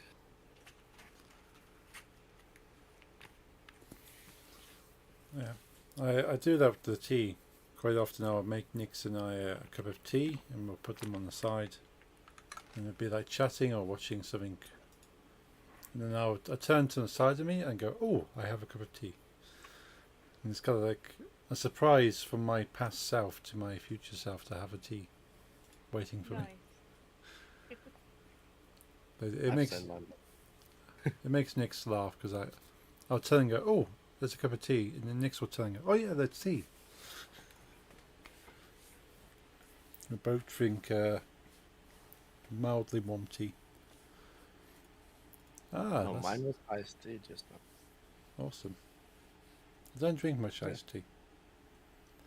Oh, it was used to be my favorite like drink, Yes.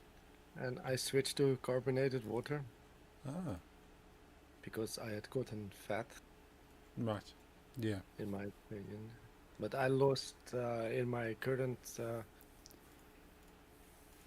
I probably lost more in fat because Hmm. I've also been doing the muscle building again. Yes. Yeah.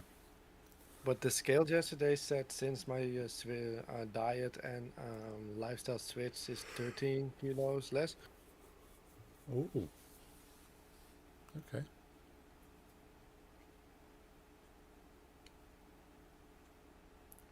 Ah, I can kind of see a smile on the face.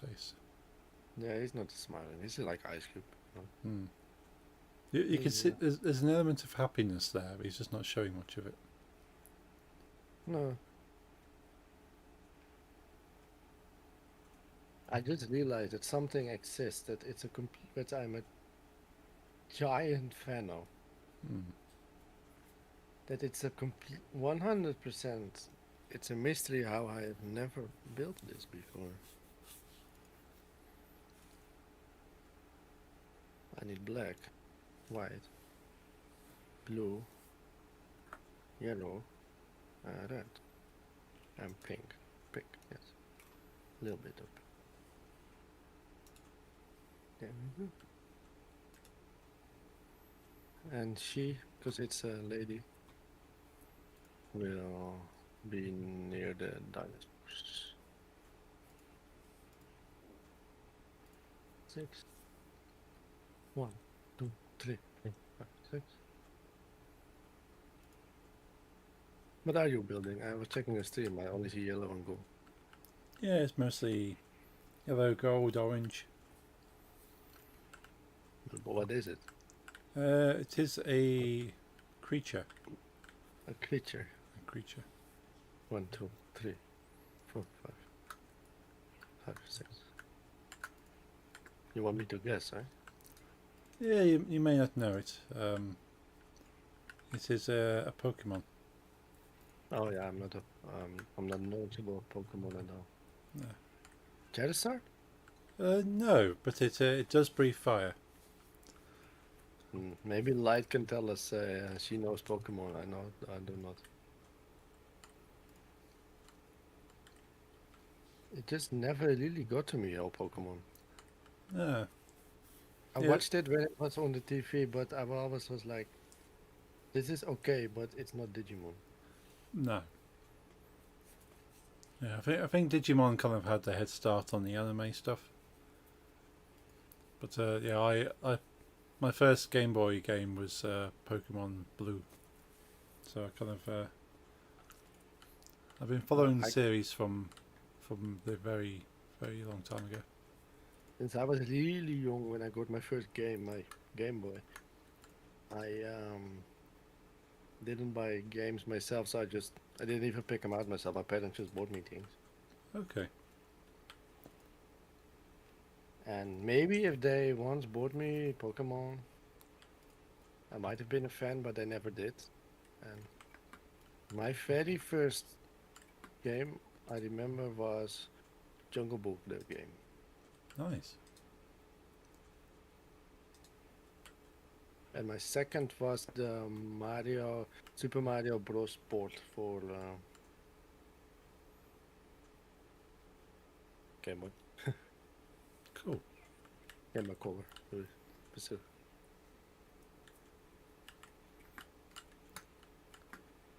Yeah, I never had a lot of Game Boy games. I played the Pokemon Blue solidly for a while because we couldn't afford to have any other games for a little while. So it's okay, just play this.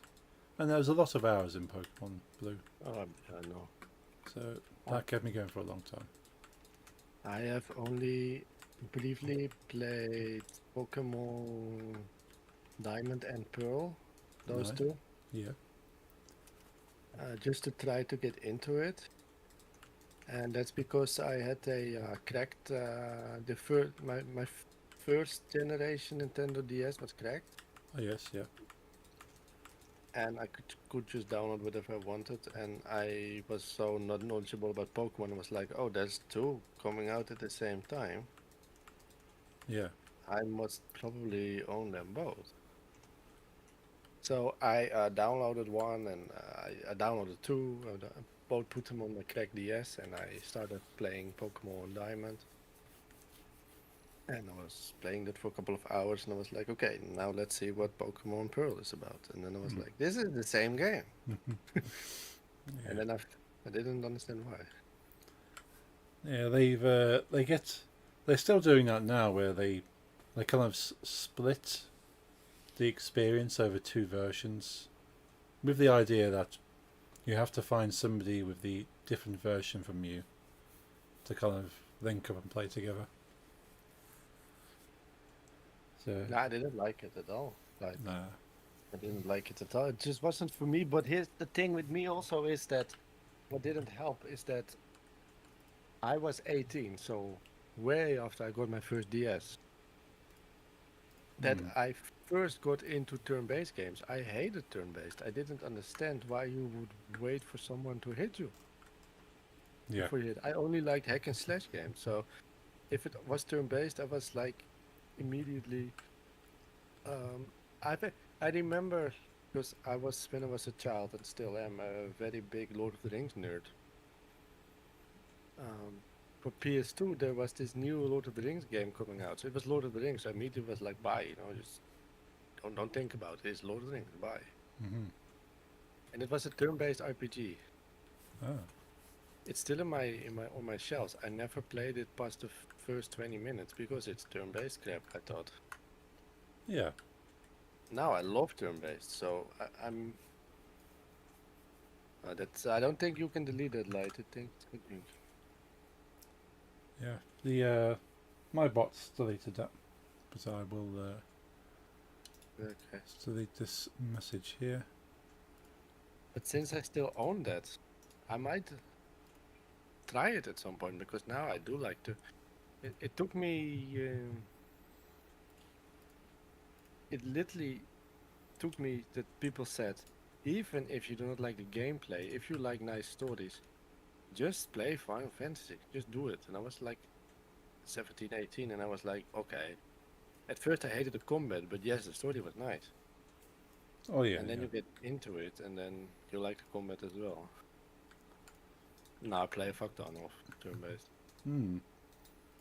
Yeah, I suppose it depends what you're into. If you prefer like real-time action-based combat, or you want something that's more strategy, you go okay. More like a game of chess, where you kind of sit there and you think, okay, what's the next best move to make? Can we guess what I'm building, Moira?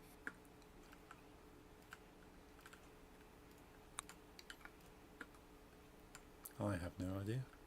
Not looking at your stream. Let's have a look. Hello Kitty. Yes. Ah, yes. Nice. I love Hello Kitty. I've got figurines, and I've got the Hello Kitty pass next to me.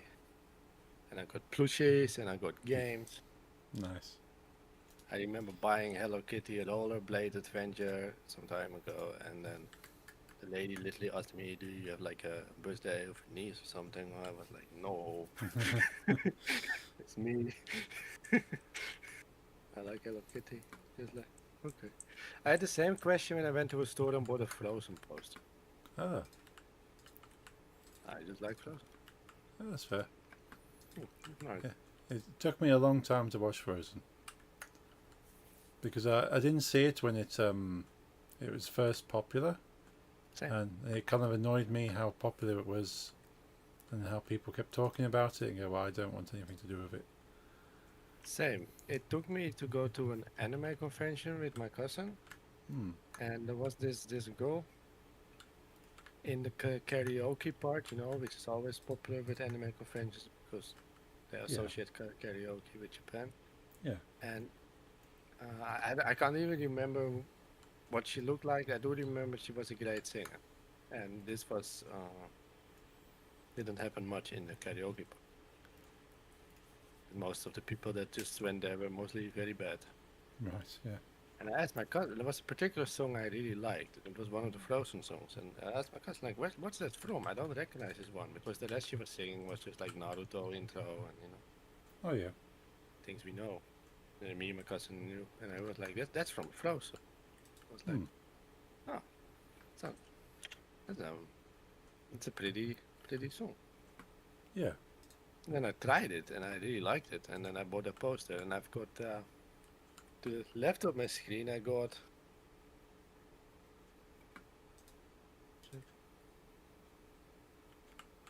8 Frozen figures Wow. and a iron heart in the shape in a heart with Elsa on it. Cool. Yeah, it's nice. All this Frozen merch.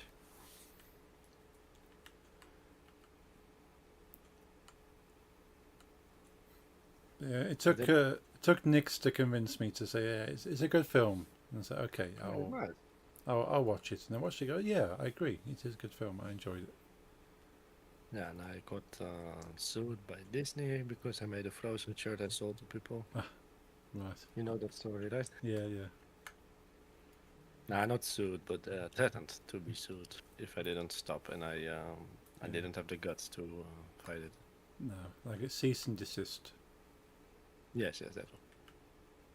Yeah, I was. Oh wait, that looked weird. My leg was going boom boom.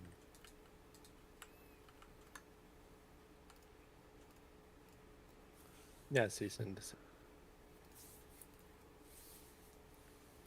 Even though technically, from what I learned in school, I was in my right because it was my own drawing, and you can sell homages of things as long as you yourself have made it and it's not directly copied. And I made a vampire version of Elsa, but I was like, this isn't just some random ass Dutch company. I can explain why the rules are. This is one of the most rich American company international things there is. They will destroy me, even if I'm in, but they will destroy me. Yeah, they don't care Okay. about the law. They just take you down. No, don't give a fuck. They want the money. Yeah, 'cause I've And se- like, how much money would they lose if I sell for my because Frozen fans weren't buying my merch. Fans of my No. bands were buying a funny shirt. yeah, They were not losing a single penny. But it is what it is. You don't fight them. oh no. You're dumb if you do. And then Nintendo does the same thing. They'll kind of go for anybody that sort of could potentially even take a penny from them. They go, even if it's people within the law to do so, they'll go, okay, what can we do to make it seem like we're the ones that still own this? You know what I always wondered when it comes to copyright things, like that a lot of people I see they use copyrighted things, like for example, just Pokemons, or whatever, Yeah, and Twitch emotes or things, and y- I kind of feel like I am making money from my emotes. I think there's people on Twitch that are like, I will sub this because it's cool emote. So yeah, technically, I am making, if I take a Pikachu emote, I am making money because people are like, oh, nice Pikachu. So people pay me for Pikachu. Still, yeah. I haven't really seen emotes getting like the strikes or. No, that seems to be an odd one. But yeah, I've seen plenty of people that use copyrighted images for their emotes. Yeah, exactly. So, I don't think I have any, but I have made some Well, for. Hey, you have Peppa Pig, I made that one myself. but still, It's not copyrighted, I made it. ja, maar dat was mijn Elsa ook niet, en dat is het probleem in het verhaal. Yeah.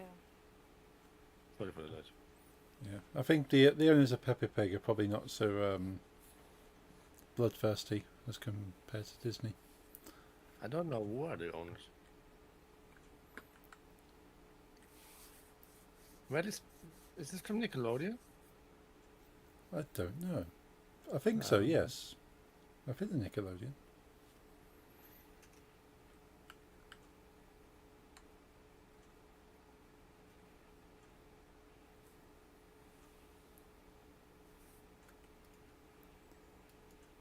But they're like cult as fuck. Though who Oh, yes. bought all his emotes from me.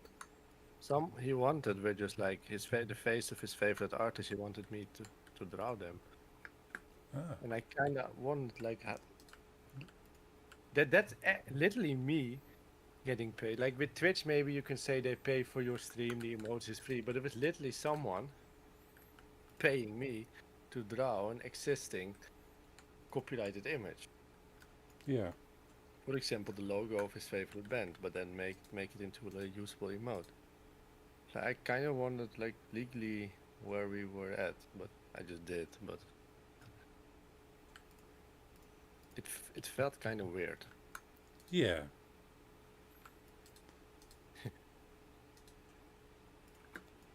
I suppose at that point you're not kind of, as you say, you're not necessarily selling that, but it's a perk by spending money and giving them money. They get sort of a band's property effectively. Yeah. But yeah, did he pay for the copyrighted image to me, or did he pay for the servers to get it Yeah, uploadable to Twitch? So it's a bit of a gray area, I think. yeah. Oh yeah. I think anyone that hasn't got kind of wants to spend the time and the money would struggle to kind of justify it due to fair use and kind of fan art is protected under fair use.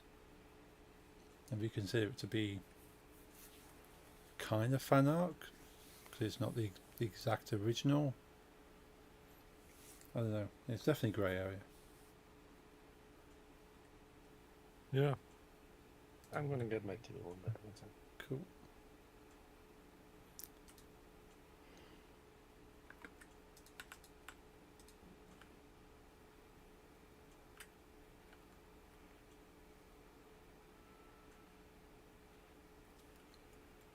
Hello, Paul. You know, you discovered one of my secret projects some time ago. Yes. If I include inactive ones, but that I still actively have on Bandcamp and sell, you know how many projects I actually have? I just counted for fun. I got 31. Oh wow. Yeah, Let's go. that is many Definitely. projects. Yeah, none of them are, not all of them are active. Active, I think, is also more than you think. I think around 12. Ah, There's some I haven't sent yet. Some are basically tests. right. Like I've got some bands that, but I test certain production things with, and I just put it there, and then to like anonymously have people find it, and then see how it goes. Then I put it into other projects.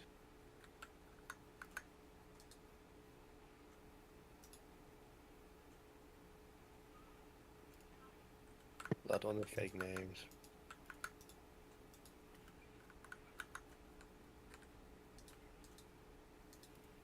I never make things that are just like offensive or anything. Well, I mean, like my drummer Henry I was talking about, he was listening to my death metal album from 2 months ago, and he was like, "I like the music, but I really do not want to know what was going on in your brain that you made these lyrics about cannibalism and crap."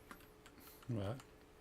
I was like, nothing personal, just what sounded death metally. Yeah, it sounded cool. Go for it. I'm not a cannibal. No, I You suppose did what? the same could be said for Slipknot. A lot of their lyrics are very much kind of satanic, but then I'm pretty sure Yeah. none of them really feel that way. Well, I know the turntable guy once said if he wasn't playing, well, it could be Persona. What's his name? The one with the spikes. Yeah, I can never remember their names. I know a couple. I know Corey Taylor, of course. Oh yeah, yeah. Paul Gray, Joey Jordison. I mean, I know Joey Jordan is also passed away. Yeah. Mick Thompson, because he was one of my favorite guitar. He still is one of my favorite guitar players. Ah, He's the bigger of the two guitar players. A bit, he looks a bit buff, in my opinion. oh yes, yeah. Can't remember your other name. I know Mick Thompson is 7. Yes. That sounds right. Clown. Yeah. Yeah, now you're saying these names, I recognise them. That is your favorite band, not mine. I There's- love them, it's not my favorite band. Yeah, there's just too many band members to track them all. Yeah, some switch. Yeah.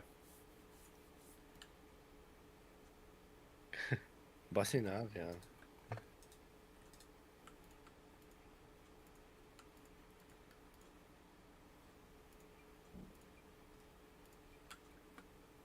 Sid Wilson is a turntable guy. He's Ah, marrying, yes. but he's not the one I have in my head. Hmm. I mean the one that has the giant has spikes coming out of his mask. And Sid Wilson is marrying Kelly Osbourne. Yeah. Yeah, I saw the video clip of him asking to marry her in front of Ozzy. Yeah, yeah. He got angry. Yeah. That's a joke, but Yeah.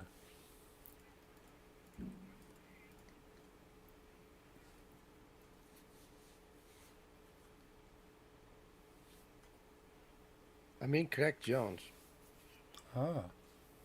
Yeah. I remember him saying in the interview once that if he wasn't playing in Slipknot, he was out in the streets killing people. Oh. Yeah, but it could have been just. There's also this small interview where Corey Taylor is explaining he was watching necrophilic Bambi hentai. Okay. So yeah, I think it's just to make Yeah, just to be a cool shock. appearance. Yeah. Yeah.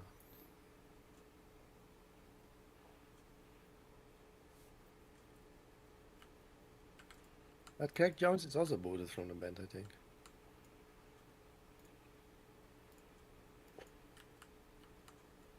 But did you like the latest Slipknot album? Because I hate it. Not as keen. I definitely Mm. prefer their older stuff.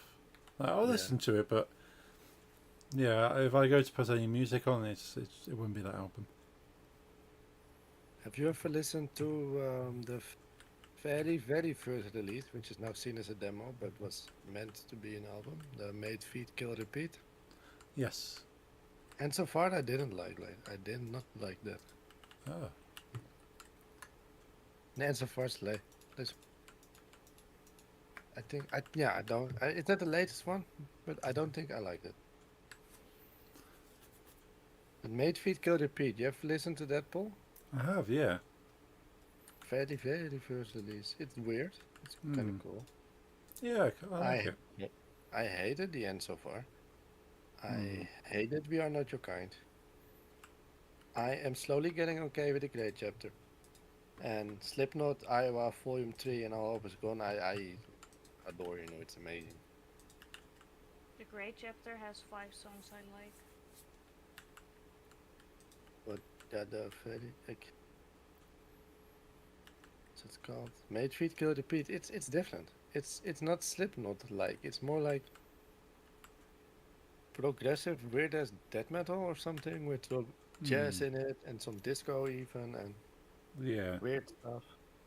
It's very different because Slipknot to me, of course, is Corey Taylor's screaming voice, and it has a different vocalist. Yeah, yeah. No, I definitely prefer Corey Taylor as the vocalist, but If yeah. I ever see it in a thrift store, it's coming with me because they never reprinted it, and I think it goes for thousands of euros now Oh wow. Yeah, yeah, because, it's Slipknot. Now they're Yeah. big. yeah. It's the same with the Soundhouse tapes from Iron Maiden. Like only 500 were made because it was just another small hard rock band making an EP in that studio. And Yeah. then they became big, but there's only 500 copies. Now they're worth a lot of money. Mm. I was tempted to buy a bootleg some time ago. I saw it in the store. It was a bootleg, definitely. They admitted it as well. And also it was like in a special, like glittery marbles vinyl. Which 100% definitely was not the original because they would have never done that with a demo in 1979.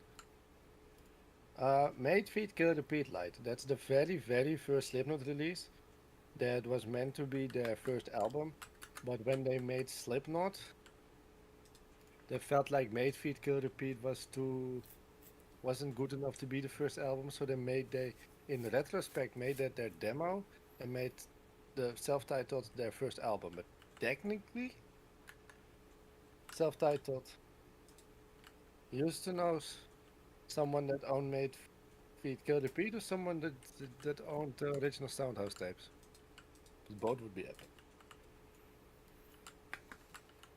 But I was tempted to buy it just because it's fun in a collection, and it wasn't thousands of euros, but it was 70. And to pay 70 for the bootleg still felt a bit much because it's not rare because it can be printed anytime they want. It's a fucking bootleg. Mm. So I felt like if it was 20, I would have done it just for it's fun to own and listen to those songs. Oh, cool. Soundtrack tapes would have been even more epic. So I prefer that band. I do own, I think one of the rare things I own is, because they became quite big, is the death metal band Possessed. I own their first demo on tape. Oh. And Hank from No Dust tries to buy it from me, but I will not sell it to him. Because I know Hank is a businessman, and whatever he gives me, he will make more from it. Of course.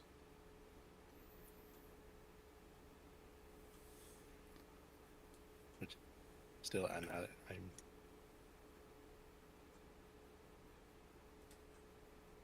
my father asked me some time ago, like, why you've got some quite expensive rare objects in your collection. Why don't you sell them? And I was like, I explained to him that the reason those things are high value is because there is a lot of money that a lot of people that want to think they're worth that kind of money because they want it in their collection. And I am one of those people. Yeah. So that's why I won't sell it.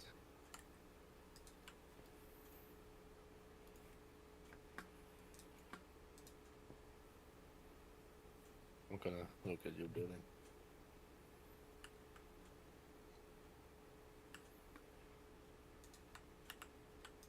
Also some games. Cheat. I got no clue. I've got no fucking clue. But I'm not a Pokemon fan. No. Maybe Light knows, but I don't.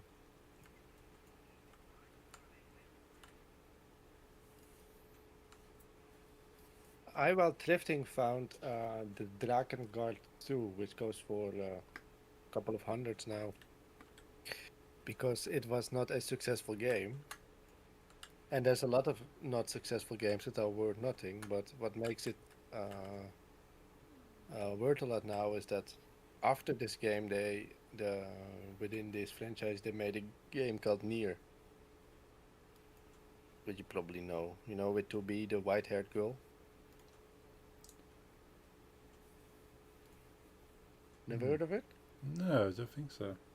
I'll send you a picture, you've seen it. This is one of the more mainstream popular games now. Okay. Yeah, Light's got it right. Yeah, Light has guessed it. I don't know what the topic is.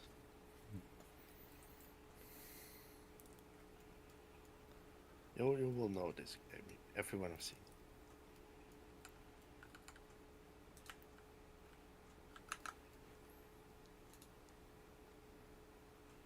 Oh yes, yeah.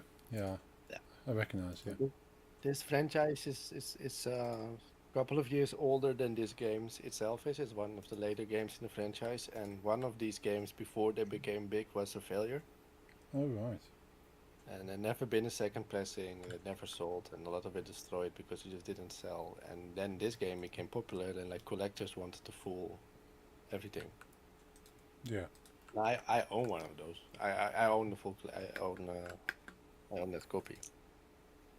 Gonna see what it's worth.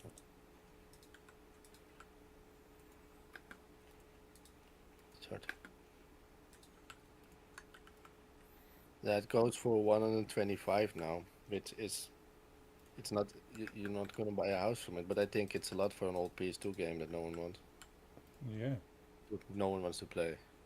And I bought it for €2 at a thrift store. Nice. I also have a sealed first Duke Nukem. Oh, awesome. Yeah. That'll be worth something. Yeah, At least it to a was collector. Couple of hundreds. Yeah. Also found in some weirdest thrift store. Let me. Yeah, I think I got it in like that game. I've got looked in the books. Let me check if it was a like a big cardboard box. The Duke Nukem 3D. Is it like Atomic or like the original Duke Nukem? Maybe not the very first one, but it was definitely from before 2000. Okay. Yeah, my father has the old Duke Nukem 1 and 2, like the platformers, on floppy disk. That came out in the 90s.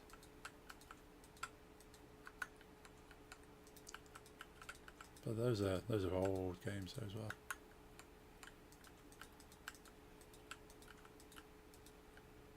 Maybe I do have it here. Maybe. But I don't think so. Some games that on the cardboard boxes are locked away.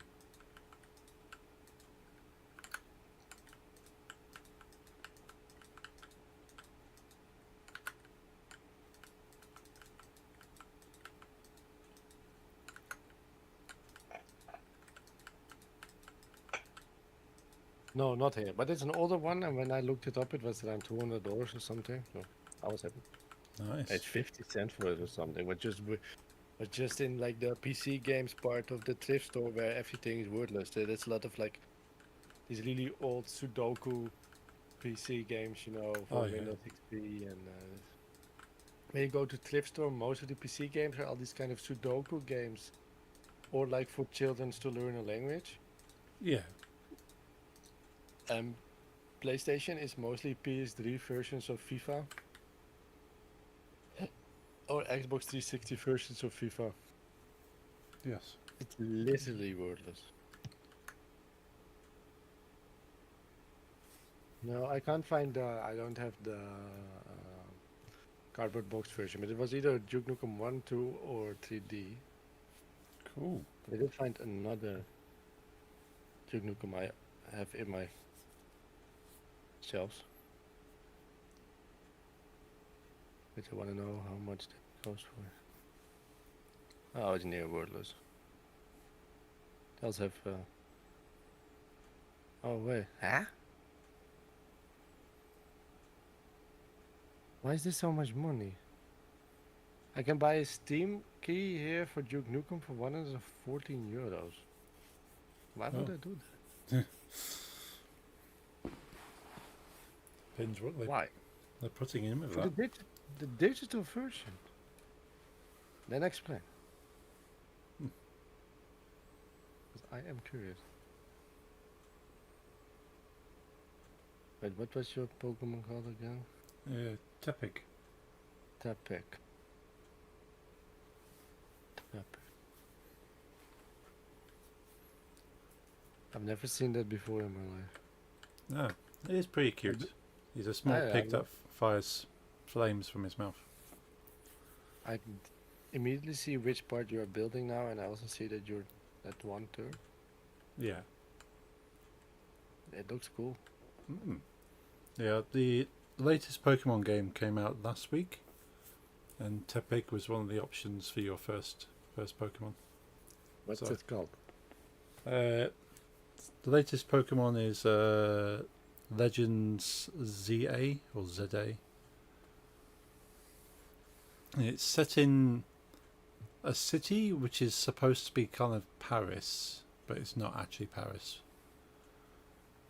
So it looks very much like Paris. It has a very futuristic looking tower in the center of the city. The last turn-based game I played actually also was in Fantasy Paris. Ah. It's Clair Obscur. Interestingly, with this one, like seemingly for the first time, it's not turn-based. It's like real time. Like when you get into a battle, you have to almost Dark Souls, like dodge attacks. Huh. And then the 4 buttons on your controller are the 4 moves you can do. So you kind of have to push a move and then wait for the cooldown before you can use that move again. So it's kind of like RPG action. So quite different for Pokemon because all the other Pokemons are turn-based. Alright, when I never played it because it was turn-based, and now one of my favorite things is turn-based, they make it no turn-based. Yeah. The same with Final Fantasy. The first Final Fantasy I actually played when it was coming out because I backlogged them all. You know, Hmm. it was 15 and it wasn't turn-based. And I was like, I'm finally into this shit, and now you're not releasing them turn-based anymore. Yeah. But Clair Obscur is turn-based and it's amazing. Ah. Maybe you own it, but because I think it was on Xbox Game Pass 3 months ago. Okay, I probably have access to it. The Steam key for Duke Nukem 3D Mechaton Edition that contains Duke Nukem. That's basically everything you could possibly have for that game.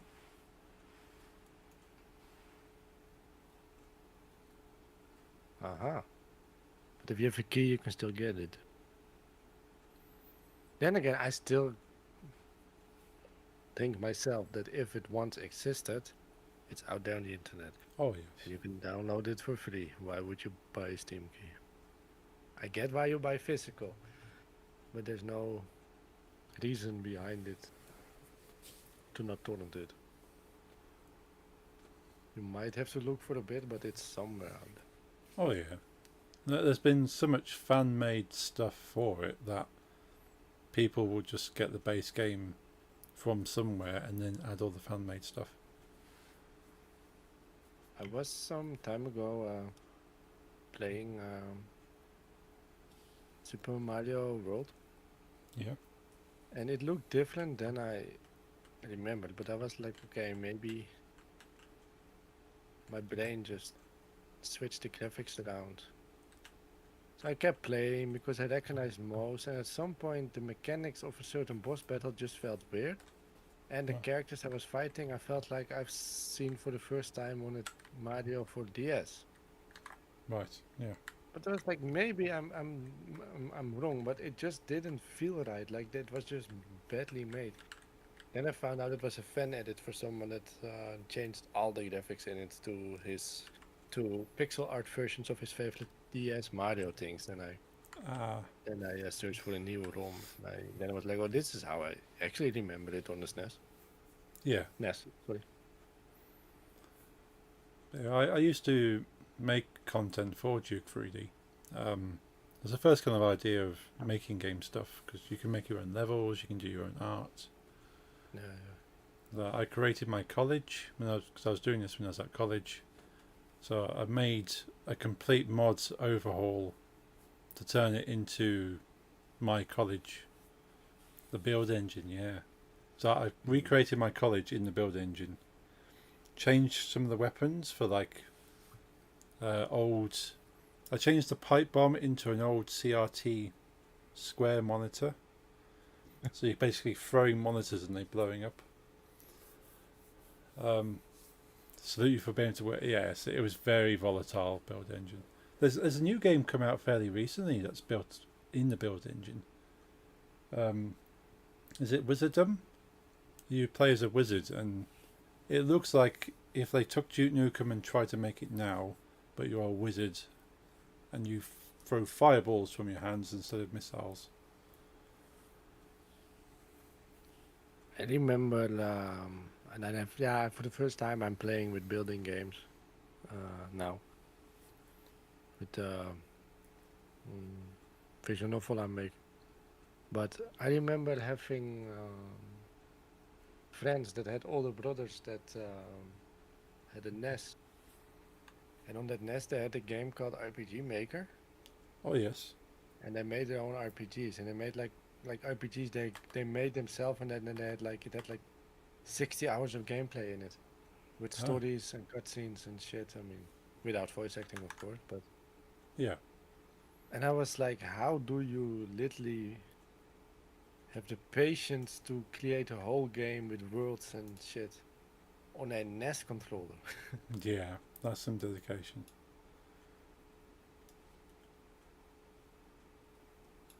I mean, I know RPG Maker, it could have, I think it's quite, it's not really an engine or something, you just drag and drop. Yeah, it's kind of. I But suppose it's still. it's kind of an engine with a built-in toolbox. So it's kind of you build the With a game. NES controller, you know, not a mouse and keyboard, just a NES controller. It's insane. Yeah. I've seen that they've. I think they've re-released RPG Maker. To allow it to work on PC now. Very basic still. Yeah. Yeah, I was looking into a certain engine because I want to make a 2D side scroller. Oh yes, yeah. I forgot the name.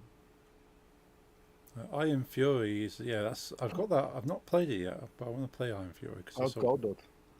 Oh, Godot, yeah. I've downloaded that and I wanna play around with that.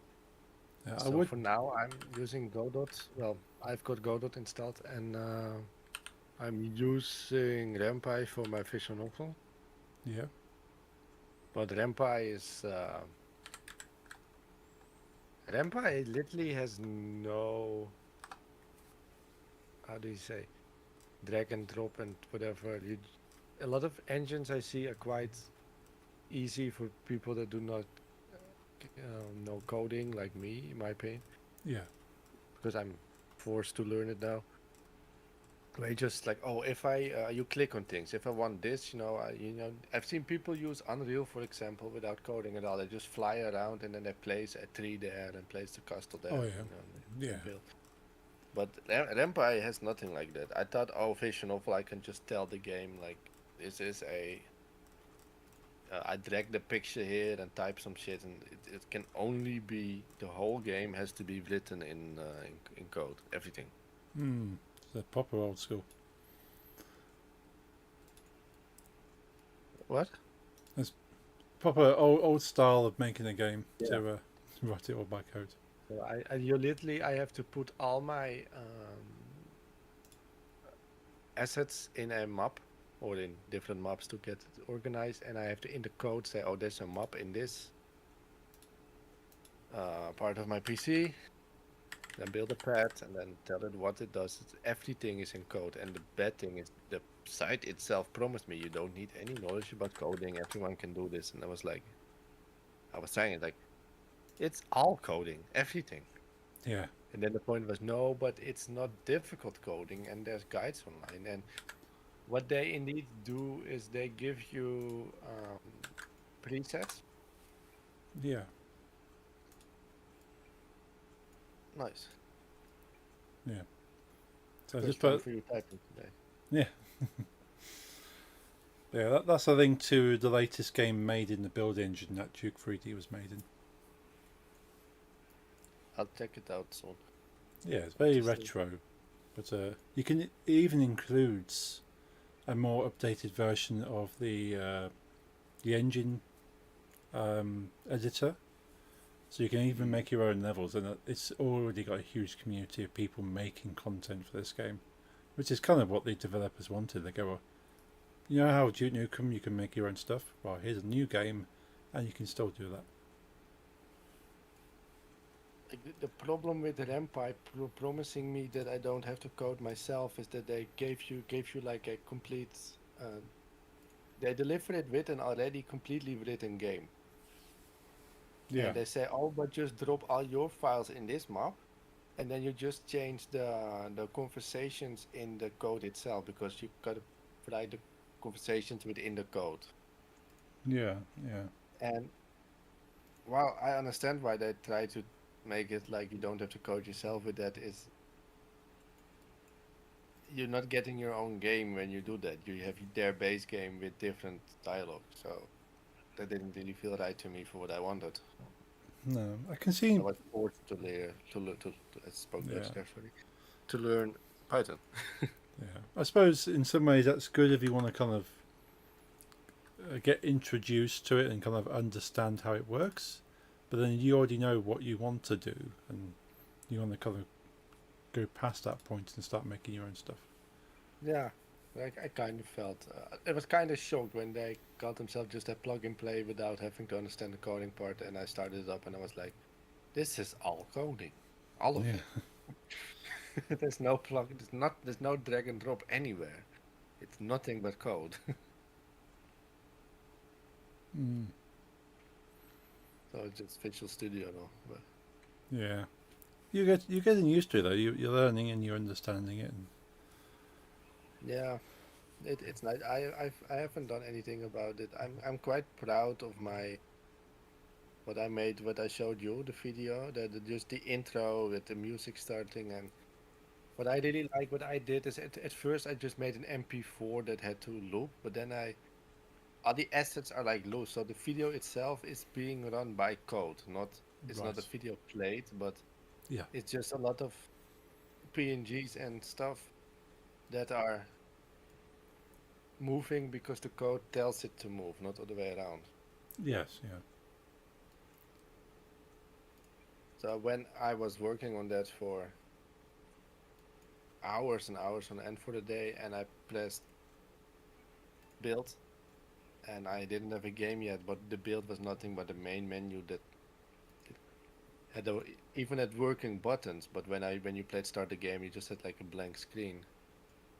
I felt like this extreme, like rush that it worked. The music Mm. worked. Yeah. Everything moved nicely. And at some point, I will release it Yeah. to the world. That'd be cool. Yeah. I forgot the name. I'm going How to did disconnect and gonna log off now. Yeah, same. Yeah, same. I need sleep. Tomorrow, I think my aunt is coming tomorrow. Jehovah's Witness one. Ah, yeah. You need energy. Oh yeah, I like her, but she's energy and she was planning to come when the other cousin came, so she's angry at her son now for literally taking up her time. She was meant to be here at 4 p.m., but her son made it in a way that well, long story short, she wasn't finished with what she had to do at 11 p.m., so she didn't come. But Right, yeah. like I said, with the cancer and stuff, this might have been the last time we see this lady. I mean, I'm not trying to be like Hmm. Yeah. negatively, but she found out it spread everywhere, and so Yeah. it's just not looking well. No. Yesterday, she had the energy to Yeah, do the travel. that's understandable. Her children were very happy that she at least got to see this place once because they don't know if she will be alive much longer to see it another time. If it's up to me, she's longer alive, but we don't know. Yeah. Well, hopefully it's a good day tomorrow then. Oh yeah, I sent to you on Facebook. Sorry, yeah, you go do your things. I will do my things. I'll talk to you Wednesday. Yep, I'll be back on Wednesday. Hope you have a Understood. good week. Thank you for the games. I'll speak to you then. Yeah, thanks for the games. Thank you. That's Bye. late. Alright folks, we'll log off here. So thank you for hanging out. It's been awesome as always. I'm going to get some rest. Hope you do too. I'll be back on Wednesday, probably doing Blender. I haven't done Blender for a little while, so I'll probably do some Blender on Wednesday. So I shall see you then. Hope you have a good night, and see you Wednesday. Good.